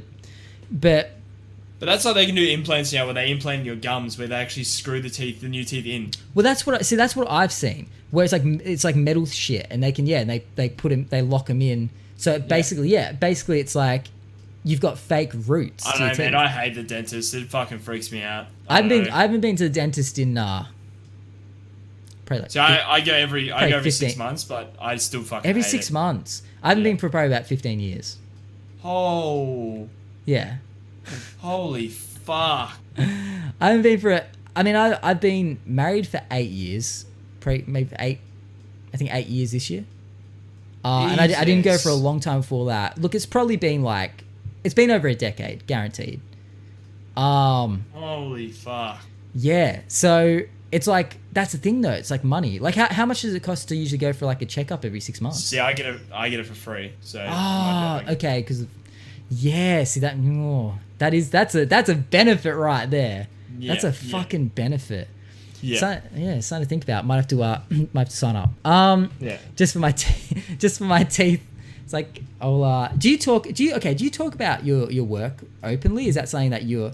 It's scary over the internet, man. Yeah. Because I've never been sure if you're like open. Because that's why I haven't said where it is. I think I said roughly the last. Because I'm not sure. I'm in the army, but okay, Because I'm never I'm never sure if you're like open to talk about, because I obviously won't talk about it because it's like work is one of those things. Like Twitch is kind of crazy. You don't want to give too much away.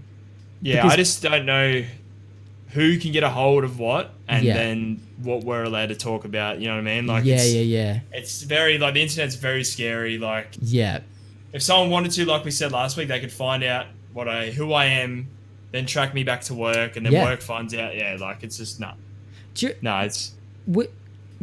was gonna say, do you reckon work would have problems with you streaming? Is that like, I mean, but you they don't. No, they don't. Yeah. But I've just got to make sure, like I present, like I said, I can tell them I'm in the army, but even then now I don't tell people. You told everyone about the change rooms. You're out of here, Red. You talked about that. Exactly. That's private. That's private. Change rooms are private. That's. I mean, I don't know. I couldn't do it. I couldn't do it. Like it's the dental plan at the same time. Jesus, good. Sounds fucking worth it. It's because that shit ain't cheap. I wanted to quickly, because we'll probably wrap it in a hot minute, because goddamn, these go so fast. Yeah, I was gonna say it's insane. To 2.5. Yeah, I don't even know. Because Shell just put up the fucking the uptime, and I just was like, what the fuck? How'd that happen? But quickly about your YouTube videos and whatnot. Like, so you're uploading like once a week? Yeah. So you do once a week. And then I try, if I get a good gameplay in Apex, then I try and put that in during the week, but it's really just once a week. Have you found, because you've done, so tonight will be your 30th one you've put up. Have you found people coming across from the YouTube uploads to Twitch yet? Only a couple, because I'm only getting like 50, average like 40 to 50 views on the video. It's so fucking hard to grow on YouTube. It's very hard to get people to watch your shit on YouTube, I find. Yeah. Like, they don't really have a good way of like exposing smaller YouTubers and then networking your way up as well. So and networking in a way is a lot harder on YouTube, I'd imagine, than Twitch, because there's no face-to-face real like you can't go into someone's stream and be like, hey man, you want to watch this video? Yeah, check out my shit. Yeah, because that's how you do it. That's how you fucking. So you've got Refract, who's in the chat there, who edits like your stuff. Do you recommend that for other streamers? That it's because obviously it's a time-consuming thing to do yourself when you're trying to stream and everything. Man, I got lucky. I just got lucky. Like if I didn't have Refract, then I wouldn't be able to do it. Yeah, man. because I struggle to go on other people's streams. Like I stream average. I think last 30 days I streamed 225 hours. So like I saw your Twitter post about it. It's fucking crazy. So like if you think about how many hours that is in 30 days, that's averaging 8 hours a day, I think. So yeah, that's So like I've got no time apart of going to work, streaming, then to make a video, and then to like interact with other people in other streams. Like, yeah, if I didn't have people like Refract and others behind the scenes, it's because that's the thing. That's what that person on that tweet was saying about. They just don't know if it's worth continuing doing or even doing YouTube compilations and videos on top of Twitch because of the effort that's involved. Because editing just, is a big process. It's massive. And Refract edits the shit out of these videos. They look amazing. They're so well done. Actually, big hats off to Refract. I was like super impressed because I was like, all right, I'll check it out. Because I actually didn't know you were putting those up. I don't know how I missed it, but when I was like sussing just a few things out for the stream, I was like looking for a few things I could ask and whatnot. And I saw, I think the 28th video was the first one I saw, and I was like, holy fuck. Like, it was this big hits. The editing was on point, everything. But that's it. Some people don't have the editing. Some people don't have the skill of gameplay. And it's hard. It's an uphill battle for people. And that's, I guess, that comes down to, like, is it worth it? Like, do you think for people that are editing themselves and having to do that stuff, it's like, is the juice worth the squeeze? I mean, it is, but then it's not like, how do you fit enough time in? Yeah. Like, if you want to stream 6-7 hours and then edit a video, like, it takes Refract ages to edit a video. Yeah. I can imagine it. You see, you can tell the detail and effort that's gone in. Like it's good when it shows like that you see that there's been effort put in. But for me to do that sort of quality, that would take me. Oh, same. I probably wouldn't even finish it. But he smacks it out in the day. So like he started this morning. That's fucking crazy. Yeah, big ups to Refract. That's nuts. If you guys haven't watched go to RedOpz's YouTube channel and check it out. There's like 30 of them after tonight it'll be 30 to catch up on. Yeah.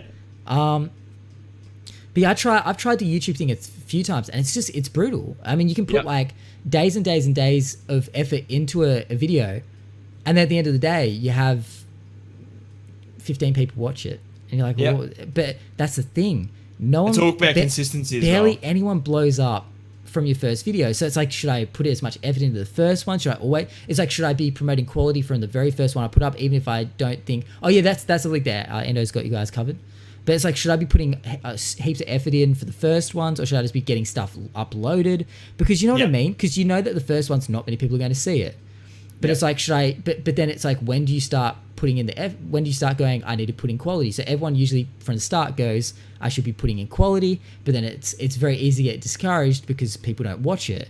And it's a consistency thing. It's like, I've proven that people go back because my videos from the start, like my first couple, didn't have many views. But now the ones at the start probably have just as many views as the ones that I put up now, because I think people are going back and watching what they're. Yeah. As soon as they see one they like, they go back. So I think that's it. Yeah, making sure you're consistent. Yeah. So then people have, if they go, oh, this guy's sick, I'll go back and watch every single video, and then I think that's what people who go on YouTube like to do. They like to watch multiple fucking series of the videos. Well, that's it. It's like a lot of people. It's like a lot of like the vloggers and stuff. You can get very hooked on stuff like that. You start watching one and it promotes another one. So that's the thing with these. See, so what I'm doing at the moment, I'm uploading the podcast to YouTube, but it's so easy. All I have to do is clip it in Twitch and upload it. But then I thought, no one that doesn't know what this podcast is going to want to click on a potential 5-hour video. You know what I mean? That's a big commitment. People want snappy shit. So I'm like, well, maybe I'll make clips, like 10-minute clips from the podcast and upload them, and hoping that will. It's all about. It's like Twitch. You have to like figure out what's going to work. And God, I mean, if you figure it out, let me know, because it's like, I don't know about YouTube either. Man, I've been. It's the thing. It's very easy, I think, for a small YouTuber to get discouraged in this day and age. And I think it's like anything. It's just commitment. It's like the ones that stick at it. It's like that Marcus Brownlee guy, the guy that does all those tech. The guy that was in that Rewind video as well. But he does his stuff's great. He's been around for ages, since he was like really young, and recently his very first video was you know how like YouTube will promote some of the weirdest shit. They'll just throw it up on like, hey, check this shit out, recommended. Yeah. And they were promoting his very first video, which was like, I don't know, 7 years ago, 8 years ago, some crazy shit. But he was so young, like a kid. I don't know what he's talking about. He's talking about like remote controls or something random. But his video wasn't like, it wasn't mind blowing or anything. And I think it was like a year or a couple of years later. It was something like that. Then another one was promoted, and it showed that he was thanking everyone for like 70 subscribers. But this was after like a year, and he put out, I think at that point, a couple of hundred videos, or at least 150 to 200 videos, something like that. And people were saying this is what dedication looks like, because he's made it now. He's like one of the biggest names on YouTube, but he pumped out like a couple of hundred videos with only like 70 subscribers. No one was watching him, and he just kept at it, and now he has millions of subscribers. People send him all the stuff he's like the go-to guy for reviewing tech. And it shows that you see that stuff and you go, yeah, like why am I expecting this shit overnight? Like I have to we're talking about Marcus Brownlee. I think that's how you say his name, Marquez Brownlee. He's yeah, that's the one. That's his like MKBHD. I don't even get what Marcus Brown. Yeah, I guess. But yeah, it just shows that dedication. It's the same with looking at like Joe Rogan's not as much of a come up story, but you look at his very first podcast on YouTube, and it's just the quality isn't there. But the difference with that is he would have had people straight away watching it because of his status. But you look at people like Marcus Brownlee, and he just didn't have.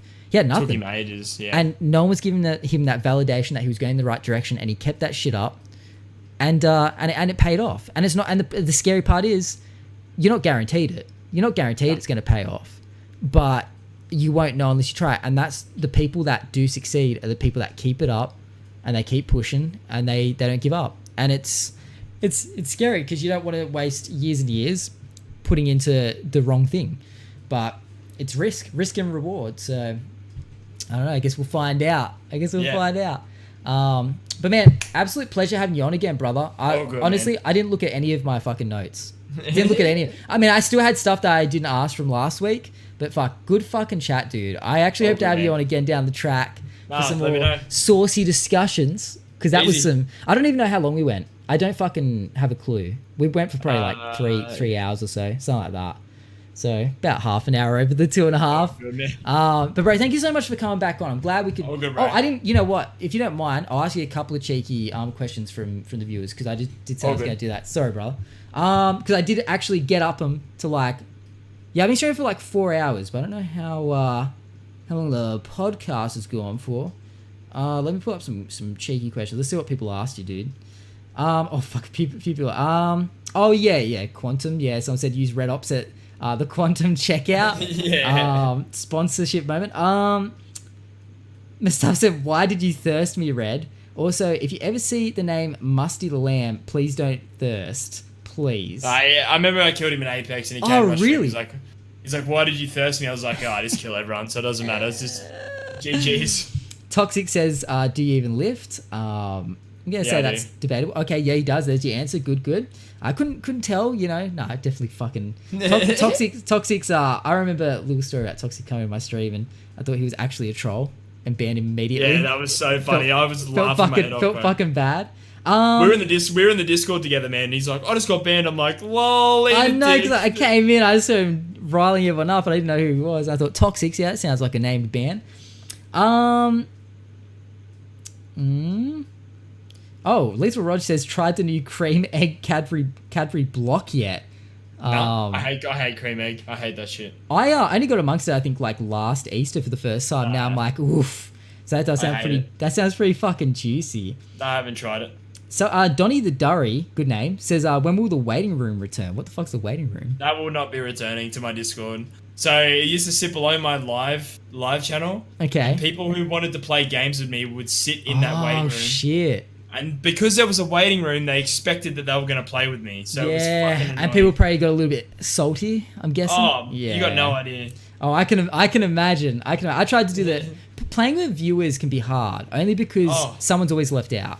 So Yep. it's you're always going to be the bad guy. Someone's always for going to someone. be butthurt. Yeah, because I tried doing that. I tried to doing the sub day kind of stuff once a week, doing sub days for Fortnite, and Yeah. it always got to a point where I'd be like hours, like fucking 8 hours deep in a stream, and there'd still be a list of people to get through. I'm like, I can't get through all these people, and then people. That's why say, now I'm just a savage. I just play with whoever I want to yeah, play with. I think that's honestly the best way to do it. No expectations, you know what I mean? Does Little Rod says, does RedOpz think superhero movies are overrated like Matty Boy does? I think they're a little- I like them. I think they're a bit They're overrated. not it depends. Oh, yeah, they're sort of overrated, but I mean, I'm not a massive Yeah. movie guy. So like, if I just go to a movie, it's just if I like it or no. I don't really get into superhero shit. I agree with that. I think superhero movies, for me, it's just more that a lot of time those movies just go for so damn long. And I struggle to sit through it, man. Struggle to sit through it. Oh, wow. Dokes says, this is a deep question. How much does nostalgia play into the things we like today? I think a hell of a lot. Yeah. Nostalgia rules us. I mean, it's in a lot of ways. I mean, I think we're always searching for new things, but I think we always like that little bit of nostalgia. I mean, yeah. I mean, that's fucking deep. Oh my. we could go on a rabbit hole with that one. Now I'm like, shit. We're probably like, I'm feeling almost like tired. We've like gone for so long. All that sex talk. Dejoshi says from Carla's raid. Hello. I was wondering who is RedOpz, and what do you do? Yeah, what's your little splurge? If you had to tell people what you do. Oh, Who is man. RedOpz? I mean, I'm just the fucking dude that pushes everything, bro. I'm the guy that's sort of gonna shake up Twitch a little bit. Like, I'm not here to fucking baby anyone. I'm just gonna, like, I tell people just push whatever they want in life, man. Like, I'm just the king of the push, and then I've got the home that everyone joins. That's about it. So when you say push, we're talking about like Pushing gunfights in a game, or you're pushing like asking that girl out at school, or you're pushing like getting that job, or you're pushing like you're asking girls out at school. trying to lose weight, or like you're trying to get better at the gym, like shit like fuck, that, man. motivating as fuck. So there you go. Yeah, push into all the. That's it. All the It's shit easy. you do. It's one word. Push into all those religious cults that you join up to. You know, work hard. You know, Yep. get amongst. Yeah. I watched this thing on Please don't cults yesterday. Boy, they're scary as shit. I apparently run one of them, but Smoke says, has RedOpz ever considered doing YouTube content besides stream highlights? That's a good question. I was gonna do vlogs. I've been trying to start doing Ooh, vlogs. really? Yeah, so like Vlogs just is fun. people ask me questions. So like people ask me questions, I go for a drive or something, and I can just answer them on the drive or something, and then Yeah. give Refract more work. Yeah. He's like, yeah, send it out. I love doing everything. Red, do your best. Which I guess is just UHHHH. So I guess that sound. What? I don't know. He says Toxic says, Red, do your best. Oh, don't listen to anything he says. Go next. So what's that about? Let's delve deep. I don't know. I don't know what he's on about. Oh, and he also said, when's the car vlog coming? See, they're I said I was going to start doing vlogs, so I need to start doing it. Yeah, they're holding you to it. Somebody says, why does RedOpz not have a punching bag to give his desk a break? Oh my god, he started a petition for me to buy a punching bag. Really? Yeah. It's not a bad idea though, huh? Like having something else to punch at won't break on impact. Yeah, just fuck it up. Draws says, have you changed your mind on Chang 1658? Oh my Surely God. not such a bad person. He came into my stream and was like, hey man, I'm Chang. I'm like, Oh my dude. god! If anyone's wondering what that's about, listen to the last week's RedOpz podcast. And then Sounding Fiver says, "Do your best sounds good," whatever that means. It says, "Do your best sounds good." Oh yeah, because he's been around the stream for a bit, and he always, it doesn't matter what you say to him, he's like, sounds good. Sounds good. Or no matter where he comes into Discord, he'd be like, hey. That's exactly how he said, hey. That's all he'll say. Like voice or just chat? Yeah. Like that's his Both. Oh. Both. Man Just of many hey. words. Sounding. Yeah. Wait, and his name's Sounding Fiber. Sounding. Yeah, so it's an Xbox generated gamer tag, and he's kept it his whole life. Oh, really? Yeah. You can do that? You can get Xbox just to generate a random name. Yep. That's crazy. I didn't know that. That's actually. And he's kept it. I don't know why, but Yeah, fuck. It's that's like a story it's for like another Post time. Malone, isn't it? The random, Yeah. the rap name generator. And Smokey just got a sneaky one in there. Okay, this is the last one. He said, "When's Red gonna play story games?" Actually, is that a thing? Yeah. Is that a thing you'd ever bother I've been doing? talking about trying to do story games, but I've just never gotten into them. So I'm gonna try, but Yeah, it's shit, probably not man. gonna happen. It's hard. It's hard because you want to read chat. You want to as well absorb yourself in the game. Yeah, It's tricky, yeah. man. Also, man, and if you want to plug yourself, I'm 'cause good, this bro. is a segment. I'm easy, man. Nah, I'm Yeah, easy. where can people Make find sure you? you just come check me out on Twitch if you want, but if not, I can support everyone else on Twitch. Really, I'm just here to. Oh, the do my good thing. guy, the fucking Nah, good it's guy. all good. But yeah. Thank you so much for being on the podcast again, man. All I good, didn't. man. We You did. got me tired, man. I'm ready. I know. I'm feeling it as well. We went deep on a few topics, but it's good. I hope people enjoyed it. So let's just add that to the tally. That was to say, give or take, about 3 hours. We're in like Easy. 2.5 on the last one, or 2 hours and Easy. 40. So just like a cheeky 5, almost 6 hours of conversation. It's No nothing worries. to it. It's nothing to it. Nothing big. Bro, thank you so much for your All time. good, man. Thank you so much for Appreciate it. chatting. Leave that No, seriously, absolute pleasure, man. And hopefully one day we won't do it every week. This time we'll Nah, we'll, nah. we'll wait I'll let someone else come on and yeah, talk. but we'll have to have you back on soon. You'll probably I'm sure All you're good, man. a bit of a fan favorite at this point. All good. But Sweet. take care, man. Thank you so much again. Thank you, bro. And I'll Have a catch good one, you bro. hopefully down the track. Take care. Sweet. Thank you, man. Push, baby. See ya.